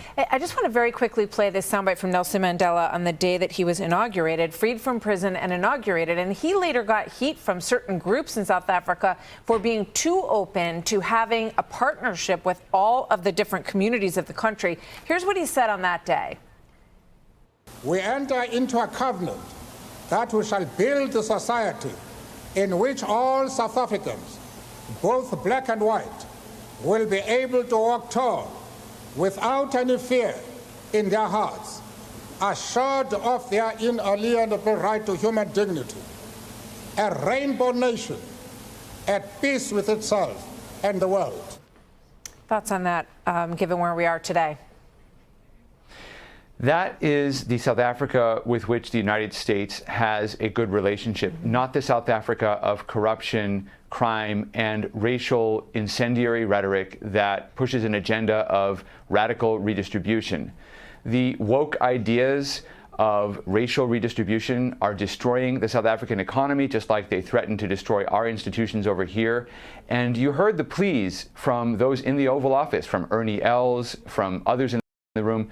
Please, we need American help to get the reforms through that are necessary for South Africa, not just to have good relations with the United States, but to save itself from economic collapse. And even though this was criticism from Trump against South Africa, it was the best thing to happen to South Africa since the end of apartheid. Fascinating. Here is a South African talking. Okay, this is a South African saying, you know what? We need help. South Africans need help. Oh, we don't need Starlink. You think because you're enjoying the internet for free, well, you pay for it here in the United States. You think everybody has internet worldwide? People don't even have electricity 24/7. When I say America is the greatest nation on earth, and I see some people in the comment section saying, no, America is not the greatest nation. What do you know about this thing called Earth? Some people are in the darkness. No power for days. So they need the United States to help them. This is the greatest thing to happen to South Africa since apartheid. So you look, you could argue with it, but truth is bitter, ladies and gentlemen. The truth is bitter. All right, back to Sleepy Joe. Well, I hope he feels better with this cancer you got. That's the guy. Hello, everyone. I'm Shannon Bream along with Rosanna Scotto, Harold Ford Jr., Jesse Waters, and Greg Gutfeld. It's 5 o'clock in New York City, and this is The Five.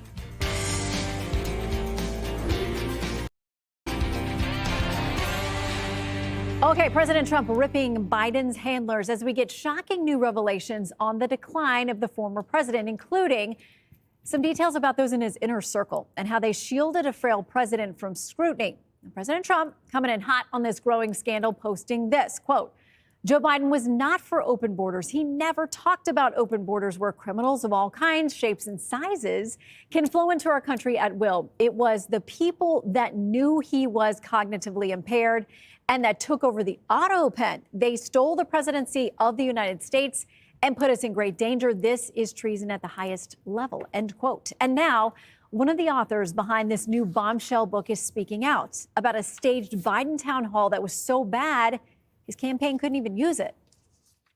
This fake town hall was in order to film it so they could make it into campaign commercials. They filmed it in Delaware with supporters.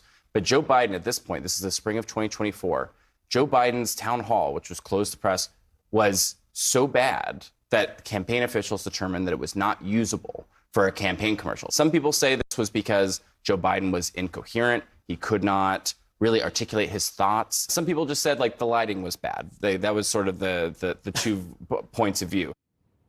And if that wasn't shocking enough, Jake Tapper claims Hunter Biden was basically acting like the chief of staff. Hunter was driving the decision making for the family in a way that he was almost like a chief of staff. I think he is provably, demonstrably unethical, sleazy, and prone to horrible decisions. I mean, tell me how you really feel. Well, I mean, I just look at the record. I mean, after his brother died, he cheated on his wife with his brother's widow and then got her addicted to crack. Well, it wasn't just Hunter in charge. As one Biden insider put it, quote, 5 people were running the country, and Joe Biden was at best a senior member of the board. Okay, Jesse, I want to start off here. I've gotten through a lot of... Jake Tapper. Libs are already going for Jake Tapper. They're saying, well, you betrayed us. You betrayed us, Jake. They're coming for Jake, ladies and gentlemen, because he's saying the facts. He's awoken now.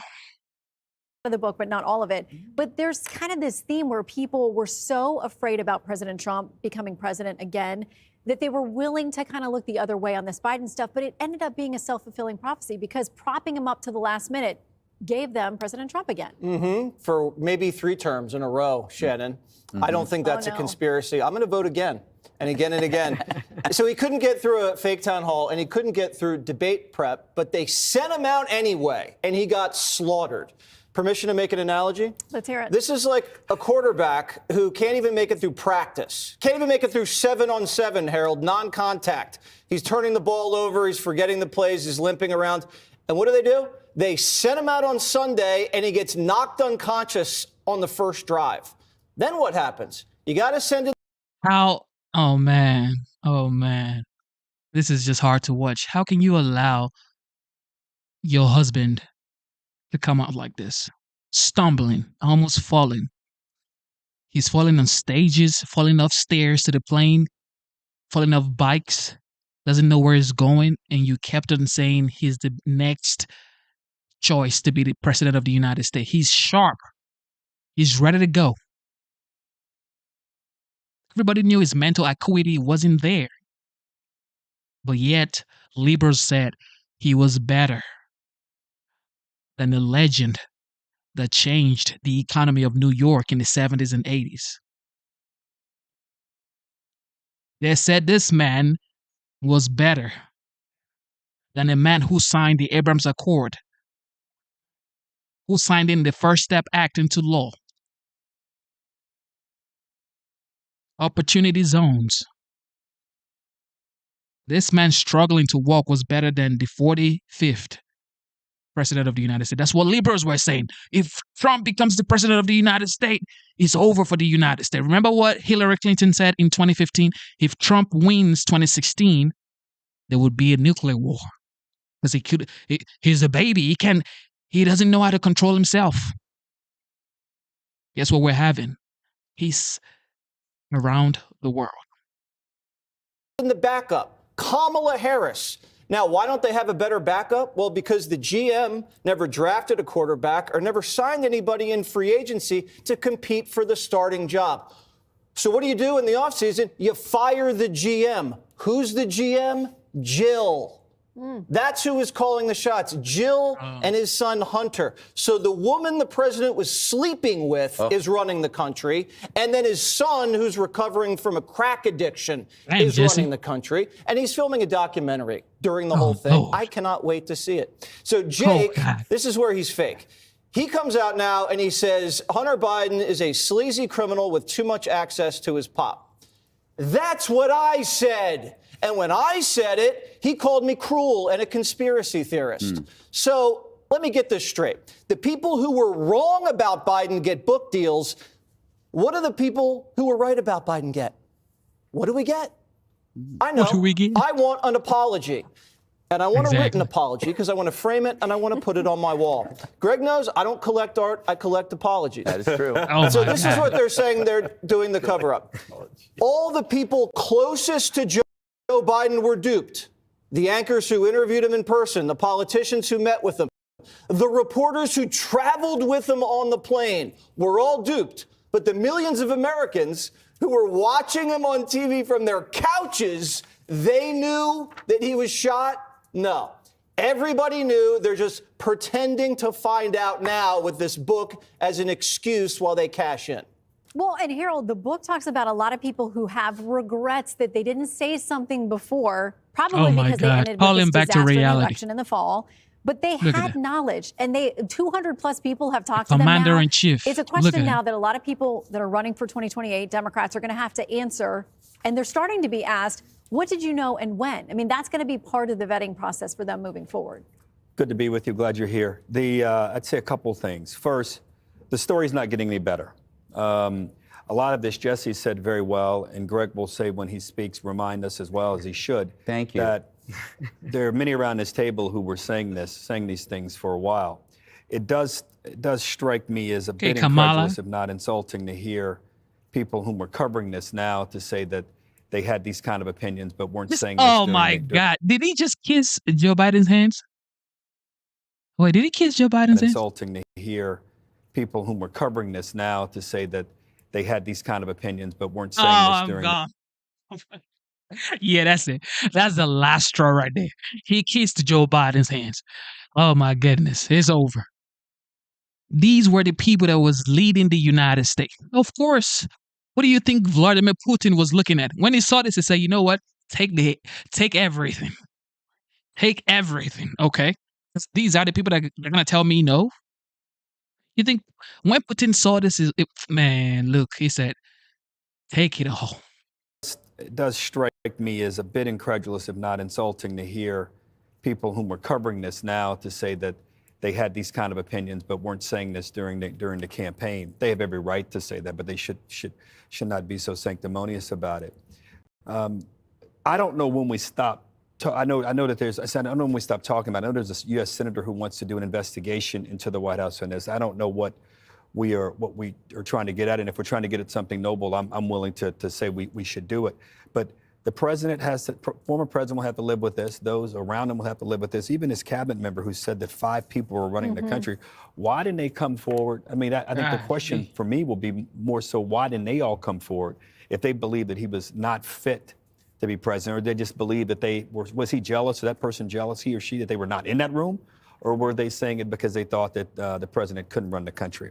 But at some point, we should realize the American people recognize this. They rejected him and Kamala Harris and put back into the White House the person whom he beat 4 years earlier. So that's where I stand on it. Well, and the book goes back to describe that there were people who were concerned as far back as 2015 that the loss of Beau was really debilitating to him. So, Greg, that begs the question, if they were concerned about him all those years ago, was the idea just to get him elected in 24 and then do the switcheroo with the vice president? Did they really think he could go another 4 years? I don't know. I don't want an apology. I want money. I want 10%.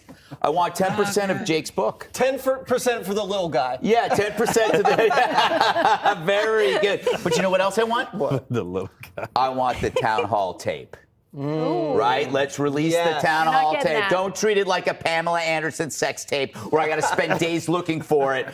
Somebody's got it. I want it. And then maybe we'll discuss reparations. We need Biden reparations. Yes. Reparations that Greg likes. Exactly. Finally. We found some. I can't help but think that all this went to hell when Hunter quit doing crack. Things were great when he was on drugs, and then he stopped. Everything just fell apart.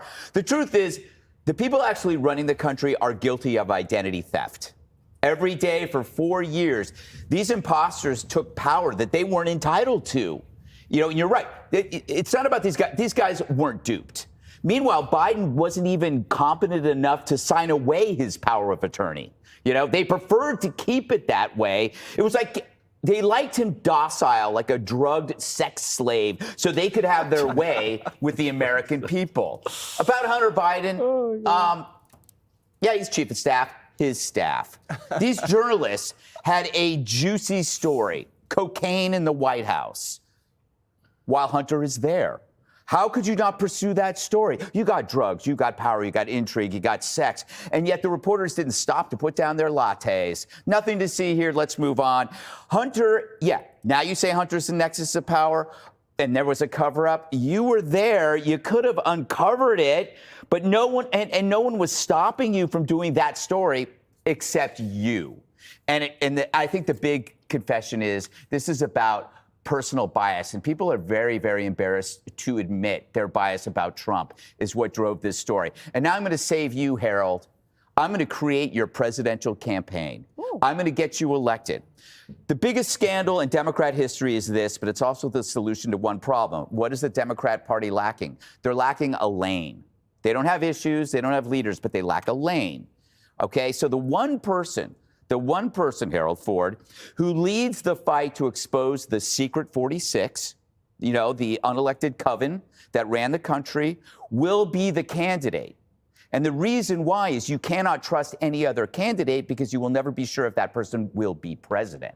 How can you trust the Democrat Party if they nominate anybody who doesn't come out against this? Obviously, somebody got to them. And the Republicans can always say the same thing about the Democrat candidate. Who are you really getting? Are you sure that's going to be the president? But the Democrat right now who stands up and leads the fight to uncover the secret 46 will win back the Democrat Party's their trust, because you don't have any trust. This is the lane you are looking for, Harold Ford. And maybe Dean Phillips as your VP pick, since he was one of the only ones out there willing to raise these questions. Rosanna, interesting nugget I saw in the book. Obviously, this was written before we heard about the president's cancer diagnosis, but there's a little tidbit in the book where it talks about the doctor that is treating him was so close to him. There are questions in the book about whether he was too close to objectively treat him in a more aggressive way. Not with respect to this cancer. Clearly, they didn't know anything about that when they're writing the book. But it raises questions about whether so many people so close to him just weren't able to do their jobs objectively. Well, we're finding out House of Cards is nothing like the House of Biden, with Dr. Jill in the lead and Joe making special appearances. We now find out in this book, right, that she is the most powerful first lady in history, the defender. I don't have contacts in the White House under Joe Biden, but something got my attention. When Joe Biden and Dr. Jill went to Normandy last year, and they were there for the D-Day ceremonies, and Dr. Jill was back and forth on a plane, on a military plane, from Normandy to Wilmington for Hunter's trial, back to Normandy on our tax dollar, even though the Democratic Party said that they were going to repay what they would pay for a commercial flight. Listen, Jill was not just standing by her man, she was standing in for her man. Damn. She was standing in for her man. All right, Liberals. Oh, this ain't for the Liberals. Wait, I gotta make the Liberals happy. Well, we begin with new details to make the Liberals happy, regarding ladies and the gentlemen. effort by Biden's inner. We gotta make the Liberals happy, okay? Free speech platform, everybody. Free speech platform. Here we go.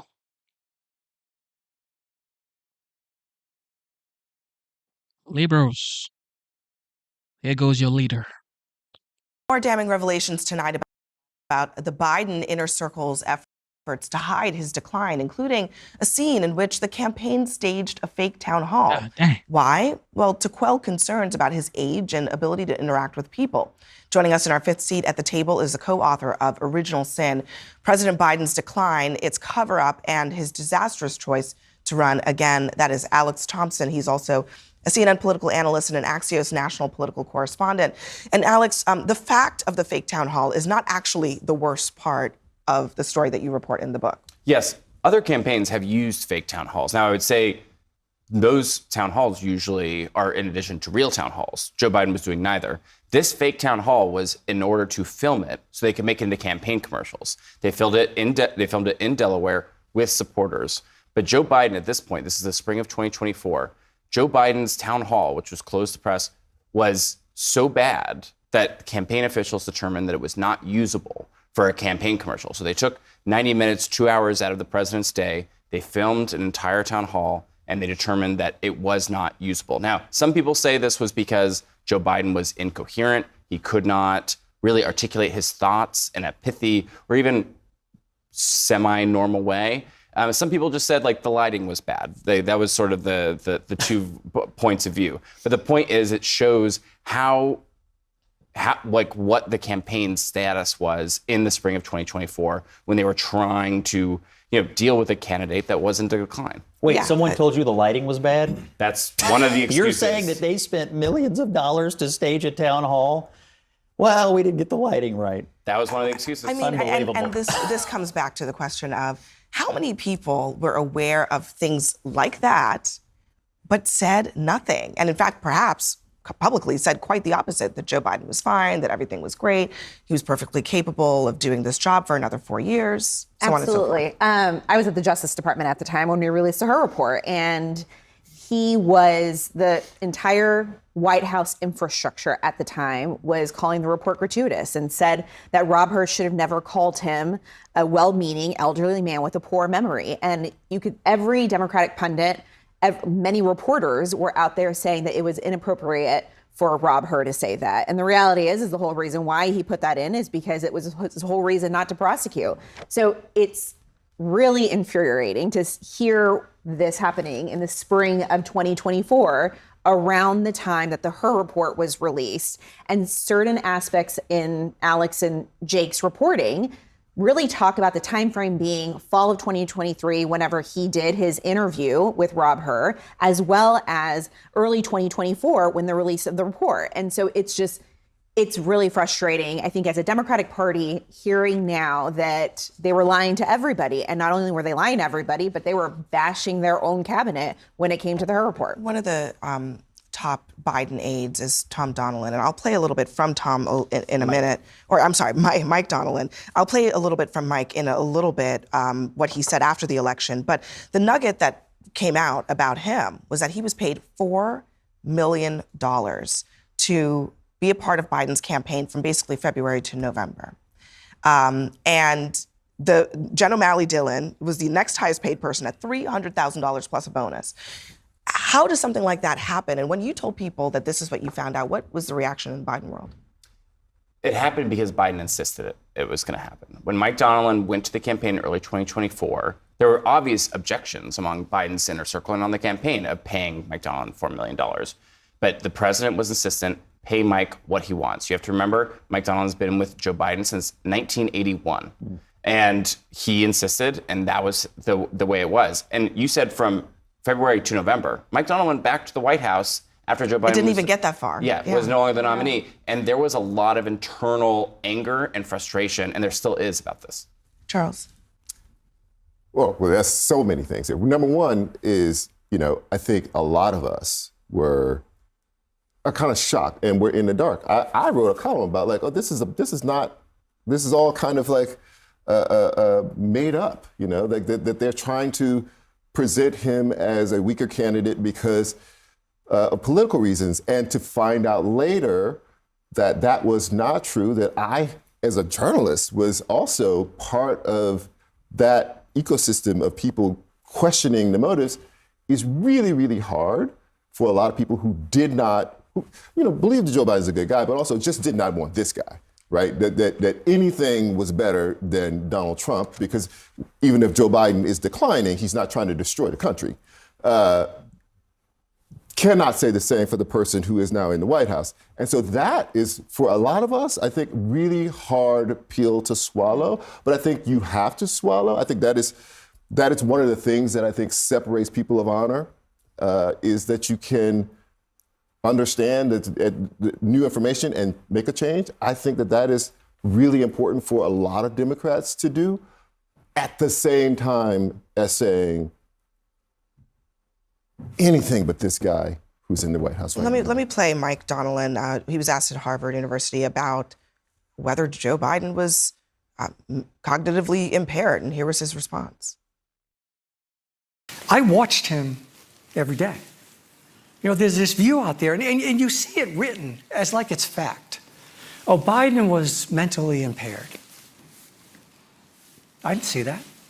And I sat in a room with him for hours and hours. I don't know how much time any of those people spend with Biden. Oh, really? I know how much time I spent. Oh, for real? I know what I saw. Oh, for real? Alex, is he just lying? Yeah.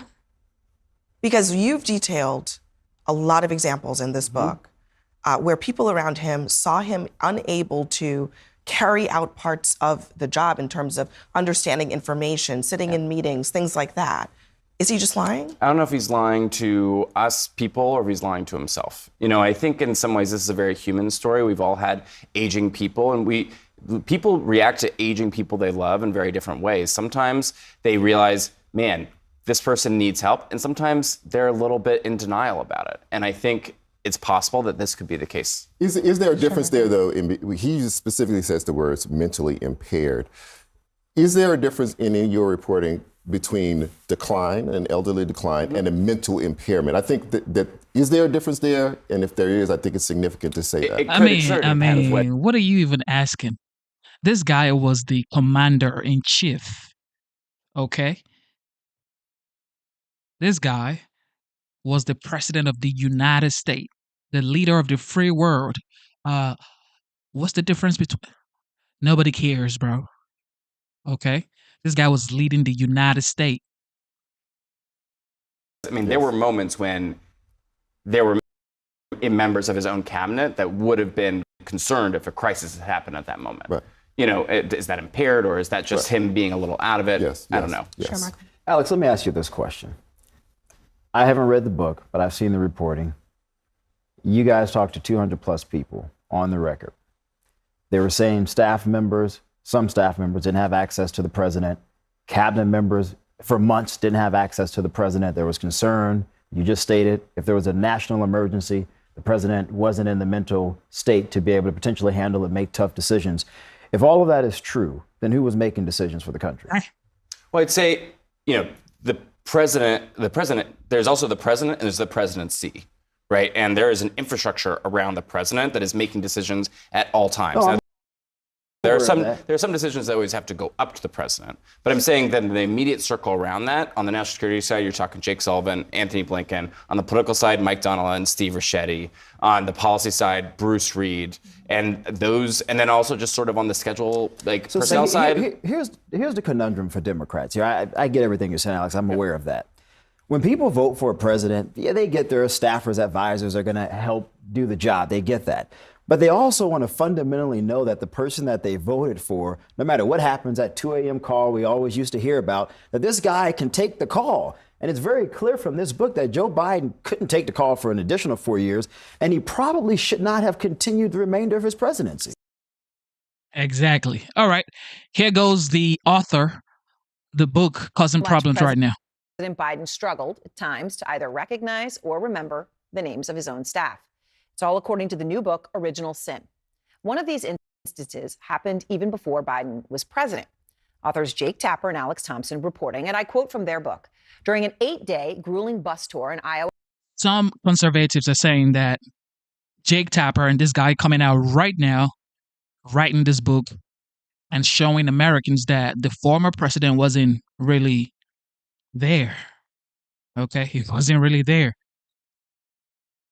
Are they literally just positioning themselves for 2026 midterms? Or are they trying to say, you know what? We didn't know. Now we know. We're going to do better.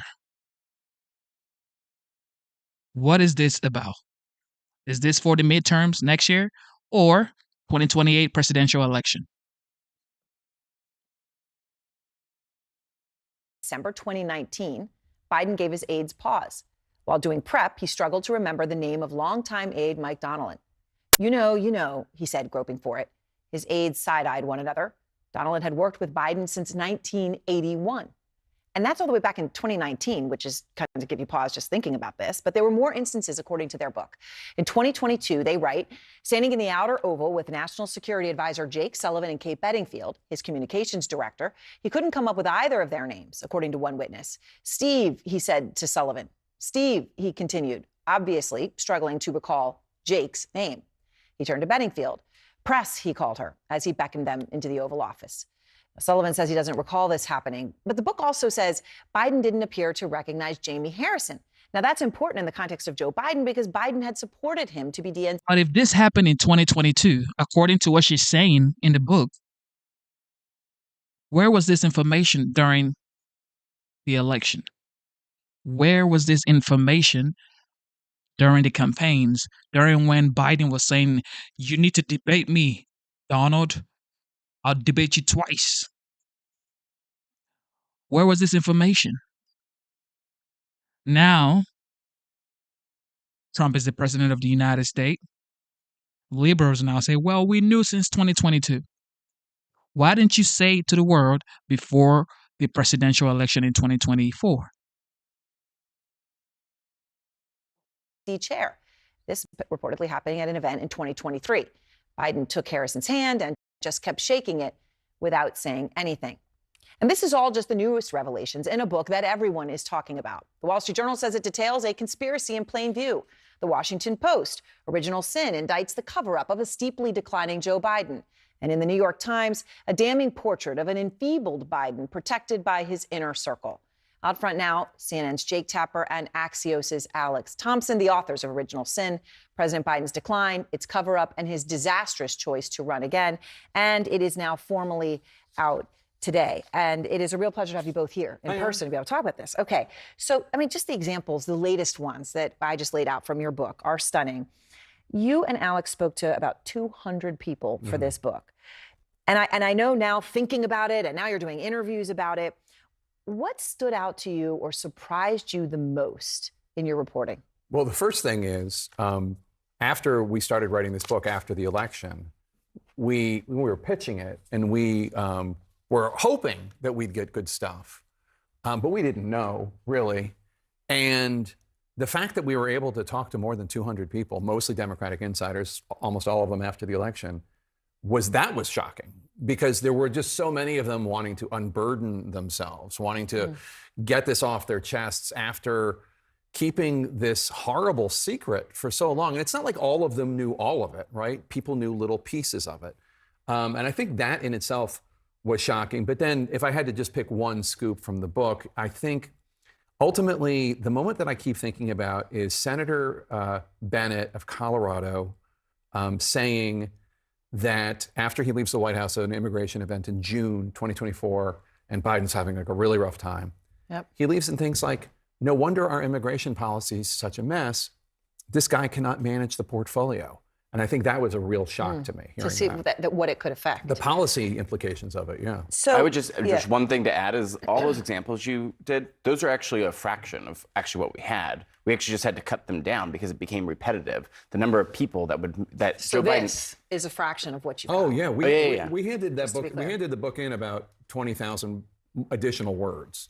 We had to get it down to 85,000 to meet the production schedule. So we cut 25%.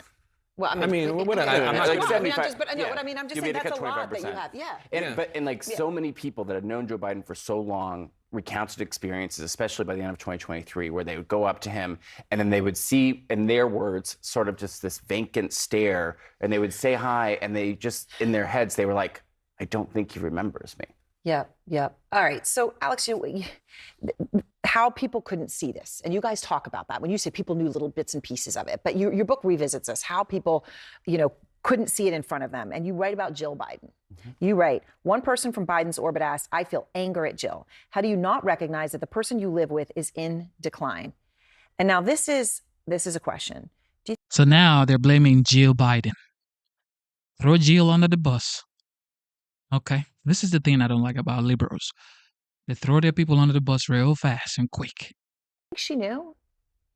I think intuitively she knew, and you can tell that by the way that she behaves, right? I mean, you can see it the way, even in the View interview 2 weeks ago, the way that she would jump in, right, and help him with his answers. And that's not new. She'd been doing that increasingly for the last 2 or 3 years. I don't know if she necessarily realized what she was doing, but by her actions, she knew that he was not the same and needed someone to help pick up the slack. So, Jake, the cancer diagnosis is coming 2 days before the book comes out. And I know there are some who think that that was to detract from your book or take away from it. You know, there's those theories out there. In the book, though, you talk about how the Bidens struggled with transparency on health, and specifically with Beau Biden's cancer. So I'll read that excerpt. You write, Beau's cancer treatment also demonstrated the Bidens' capacity for denial and the lengths they would go to avoid transparency about health issues. Beau would remain the sitting Attorney General of Delaware for the entirety of 2014, even as his family secretly flew him all over the country for a variety of experimental treatments. Beau's wife, Hallie, told people she didn't understand why they had to keep his illness a secret. Making it public would have led people to rally around the family, but both Biden and Beau opposed disclosure. Let me just say, I knew Beau, and that's a huge loss. He's a really good guy, and it's heartbreaking that we lost him as a country. But that said, like, this is a pattern with this family. Mm-hmm. They do not tell the truth. They do not disclose when it comes to especially health issues. But beyond that, a person close to the family told us this is internally almost like a family motto. The way they put it is in the family, it's going to sound crass, it's not my terminology, don't call a fat person fat. It means don't acknowledge ugly truths. And this person close to the family said, this is a family motto in terms of how they live. Don't acknowledge that Beau is dying. Don't acknowledge that Hunter has a serious addiction problem. Don't acknowledge that Joe is deteriorating. And it's part of how they live. So, you know, when people say, Alex, and there was this conspiracy among those close to him, right, that they were going to prop him up and get him through this election. I mean, is that a word that you think is fair to use? I think on the back cover we say, well, let the facts speak for themselves. And the truth is that while some of these things may have begun innocently enough, you know, just trying to make your principal look good and realizing that there are some things he's not as good at anymore. But by the time you get to late 2023 especially, it's clear that he may not only that he is definitely, in the words of many senior administration officials, not up to this job for 4 more years, but he may not even be up to that job now. And I think that's where you get to a point where you're not helping your principal and you sort of are losing sight of the bigger, you're part of something bigger than just helping Joe Biden. All right, so it's an incredibly reported book. You have, and I don't know if you expected this, maybe you did a little bit, but maybe not to the extreme that it has occurred. You have come, I see the look on your face, you know where I'm going. You have come under withering criticism. I'm not actually withering, but yes. You are not withering, but the criticism itself is attempting to wither you. The criticism intends to wither, yes. So President Biden's granddaughter, Naomi, she kind of, I think this summarizes it. She says the book relies on an unnamed anonymous sources pushing a self-serving false narrative that absolves them of any responsibility for our current national nightmare. There are real stories to be told. One day they will be. I suspect history will reward the truth. You know, there's some saying you're doing this to make money. Others saying... I hope history respects the truth. I hope so. But I want to give you a chance because you're both Washington insiders in the sense you live there, you know it. And there are people who say, come on, Jake Tapper, you had to have known. What do you say to them? I say that I knew what we all knew, which was I saw him deteriorating in front of the cameras, like in the stuff that was public. But I didn't know anything more than that. I knew that he was okay in the interview I did in 2020 and old, but still with it in the interview I did in 2022. But no, I didn't. I didn't know more. Which is the same impression, by the way, I had in June 2024 with him. Yeah, I mean, it's old, consistent. but okay. But I didn't know about all these horrible moments. The reason why the debate was so shocking is because that was a president who is non-functioning. Not a president who had a gaffe, not a president who tripped on his stairs, a president who is non-functioning and was basically non-functioning for 90 minutes to different degrees. So I think that is why it's so shocking. And I think the reason why there's such interest in this book is because people want to know what really happened. As for Naomi, we know and we report in the book that the Biden family is very close and they stick together. And I don't begrudge her standing up for her dad and her grandfather. But I will say we stand by our book. And we do hope that history does reward the truth. And I hope that there will be, then you get the sequel with the other 25%. Okay? All right. Thank you both. And congratulations on incredible work and Thanks, all that Aaron. it took to do this. All right. Thank you both so much.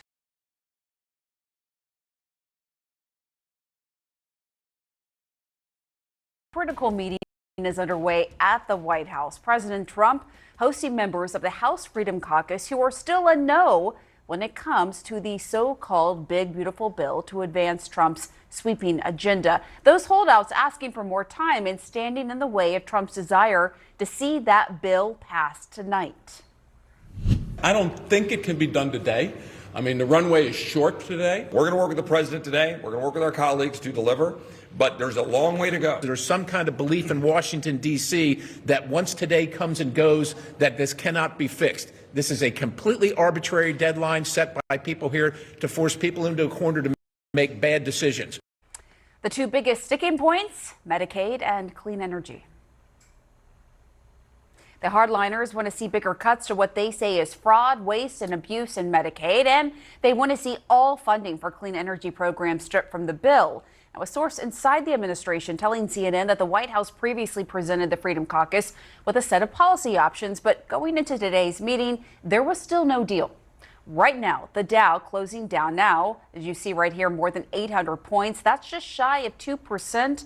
The market's concerned over estimates from the Congressional Budget Office that says that this bill will add $2.3 trillion to the deficit over the next 10 years. And that's a concern that many Republicans, even those who plan to vote for the bill, are sharing. My concern about the deficit and the debt is tremendous. This bill in its entirety, the way it was written, we would go from $36 trillion now in debt to $56 trillion minimum in 10 years. Currently, the bill spends more money than the status quo. I mean, so it doesn't actually help deficits; it actually hurts the deficits. I'm a deficit hawk. I'm not happy with this bill, but it's probably the best we're going to get right now. Yeah, and the CBO actually projecting nearly $4 trillion to the deficit over 10 years. My panel is here along with CNN's Manu Raju. He is live on Capitol Hill. Manu, you talked with the speaker just before this meeting. Where did things stand at this hour? Yeah, the speaker is still pressing ahead, and the pressure campaign is on in the hopes that these members who are demanding more time ultimately will bend to Donald Trump's will and demand and get behind their push to pass this out of the House as soon as tonight. That was a message from Speaker Johnson and his chief deputy, the House Majority Leader Steve Scalise, as they left for the White House, indicating they still plan to press ahead, to keep to their push to try to get this bill out of the House before Memorial Day. And when I asked the Speaker if he would give the hardliners more time to negotiate as they've been demanding, he indicated it was time to vote. Are you going to put this bill on the floor tonight, or are you going to give the Freedom Caucus more time like they demanded? Look, we're going to have a discussion at the White House about that. We're trying to get the bill in its best possible form, and we're trying to meet our deadline for the votes. The president's called for it. We've been saying this for many months, that we will do it before Memorial Day, and I intend to hold the discussion. We've been continuing to work through issues, but we also have known that we got to keep the bill moving because there's a lot more steps in this process. I mean, the Senate, of course, has to go and do their work. You've got other things like the debt ceiling in the bill that do have timelines. So you're going to go tonight. That's your intention. We're moving forward with the vote. But it's going to require a lot of those holdouts to change their positions and get on board. Remember, only 3 Republican defections. That's all that Johnson can afford to get this over the finish line. And he's managed to placate concerns from the more centrist wing of the Republican conference, cutting deals on a number of issues, including the amount that people can deduct on state and local taxes. But that deal that he cut, mainly with those Northeast Republicans, New York Republicans, that caused anger on the right because it would increase the price tag. But the calculation of the leadership was cut a deal with the moderates and hope the conservatives bend to what Donald Trump is demanding. The question, though, is will they do that in this meeting now? It's been going on for about an hour. Pamela. All right, Manu Raju will be tracking that meeting at the White House. Thank you so much. My panel joins me now, CNN political analyst and White House correspondent for the New York Times, Zolan Kano-Youngs, CNN political commentator Jonah Goldberg, Democratic strategist Adrian Elrod, and CNN senior political commentator Scott Jennings. All right, so here we have this meeting at the White House with the GOP holdouts. Johnson wants the vote today. Clearly, that doesn't seem to be happening. Where do you see this going, Scott? We'll see. They may get there. I mean, it's intense when you put members of Congress into the White House and get the President of the United States looking them in the eye and saying, do you want to be the Republican that goes home and tells your constituents that you were the person that stopped the America First agenda? Because I'm sure that's the conversation that's happening right now. So I have optimism, and I think the Speaker's office, from what I can tell, still has optimism. that they might get this done here before they leave for the weekend. I will just say, whatever they do, it still has to go tangle with the Senate. You know, there's two parties in Washington, the House and the Senate, and one party will finish and then the other party will take it up, and we'll be having these conversations all summer. But getting over this hurdle to show the Republicans that put all these people in office some progress is a big political deal for the Republican Party. Yeah, and just in terms of the timeline, you heard Andy Harris today, sort of the chairman of the Freedom Caucus, come out and say, look, this could be another 10 days until we vote on this. You heard Representative Chip Roy say we have a long way to go. Again, this was before their meeting with President Trump at the White House. That, of course, could change things. I want to listen to this sound from Congressman Harris about this bill. This bill actually got worse overnight. There is no way it passes today. And as I've said all along, we may need a couple of weeks to iron everything out, but it's not going anywhere today. What is the significance of that, the longer that this goes on, Jonah? But the problem is the longer these things go on, the harder it gets to get them passed, right? So I think that's part of the sort of pull the Band-Aid, get this over with, kick it to the Senate. Look, my priors have been from the beginning, eventually something passes, because for exactly the argument that Scott's making, which is that the stakes for Republicans are so much worse if it doesn't. So eventually, who knows what deals are going to be made and all that kind of stuff. Like, as a fiscal conservative, I think this whole thing is a hate crime. But it's going to pass, and then the Senate is going to go nuts with it and change it in ways that are completely going to overturn what the House agreed to, and then you're going to have this reconciliation thing. She's the best. So this is going to be something we're going to be talking about on here all summer long. Let's talk about the fiscal conservatism, though, because the CBO came out. That's the Congressional Budget Office. It's nonpartisan. It says this bill would force cuts to Medicare, will take from the poor and give to the rich. Nearly 9 million people will lose access to health insurance. It will increase the deficit by nearly $4 trillion. That is what they are estimating. I mean, you have to ask about Republicans and being willing to run on that next year. Sure, you have, one faction that's obviously concerned about the fiscal nature of this and how much it'll cost. But you have also, conservatives that are also worried about cuts to the social safety net and programs like Medicaid and Medicare, and the political backlash that will come with those cuts. Those are programs that many of the president's own supporters also rely on here. So you do have those nerves. But this whole scenario, we're talking about the timing of this when the White House has also made clear that this and the passage of this bill, the president views it almost as a loyalty test here. You saw him say yesterday, look, if you don't want to support this, you might not be a Republican much anymore. There was an OMB, Office of Management and Budget statement that also used the word betrayal as well. This is much stronger than just a message of him saying, how are you going to answer your constituents? He is making clear that he sees the actions of Republicans in Congress here as a real measure of their loyalty to the White House and to him. Yeah, I mean, you saw what he said about Rep. Massey, who's a no on this, who clearly isn't going to change his mind, that he should be voted out of office, basically, is what he said. And we're also seeing a little bit about how Republicans will message this if this does not pass the House, Adrian. Yeah. Rep. Barr from my home state of Kentucky was on CNN earlier today, and here's what he said. For the life of me, I don't know why anyone, Democrat or the grandstanders, would vote against this bill. I think it's political suicide. Voting against this bill is voting for a $4 trillion tax increase. It's voting for increases on taxes on middle-income Americans. It's voting for tax increases on tips, tax increases on overtime. What do you say to that? Well, look, I don't understand if you are one of the 12 to 20 or so vulnerable Republicans that, won in a very marginal district this last time around, how you can actually go home, look your constituents in the eye, many of whom, to the point you made earlier, are benefit from these social safety net programs, benefit from Medicaid, benefit from Social Security, and say, I voted for the largest reduction in Medicaid in the history since the program has been incepted. So how do you actually go home to do that? And I will tell you this, Scott, Democrats will remember there will be a lot of money spent in these districts for Republicans who voted for this bill, making sure that every single one of their constituents is aware of the cuts that they made to their programs and how they are actually affecting their lives adversely. I have no doubt that Democrats will spend money complaining about this, because anything that we take away from illegal aliens, Democrats go insane about. We're not talking about immigration. So we're talking about safety. No, we're talking about illegal aliens programs being kicked off of Medicaid, and we're talking about able-bodied people needing to show some kind of work product here. That's what we're talking about in this program. It's a massive program, and it costs a lot of money. And there's, I think, And even it's according $4 to trillion added to the debt. according to the courtesy of CBO, this like bill? $500 billion of possible waste, fraud, and abuse in this program. There are ways to cut this that doesn't impact a single person who actually needs it. And I would Well, be then more is than that happy. this bill is not I doing would be that. more than This happy bill to go is not home doing that. and run a campaign and say, we took this away from illegal aliens so we could shore it up for you. But a that's message not what this anybody bill can- does. That's not what it's this bill exact- does. it's exactly what it immigrants. does. Thank you for tuning into the live show. All right, with that being said, instead of looking for perfection, seek for consistency. Never give up on yourself. Never give up on your dreams. Never give up on God. Believe in yourself. Believe in your dreams. And believe Complaining about this because anything that we take in Almighty God. Okay?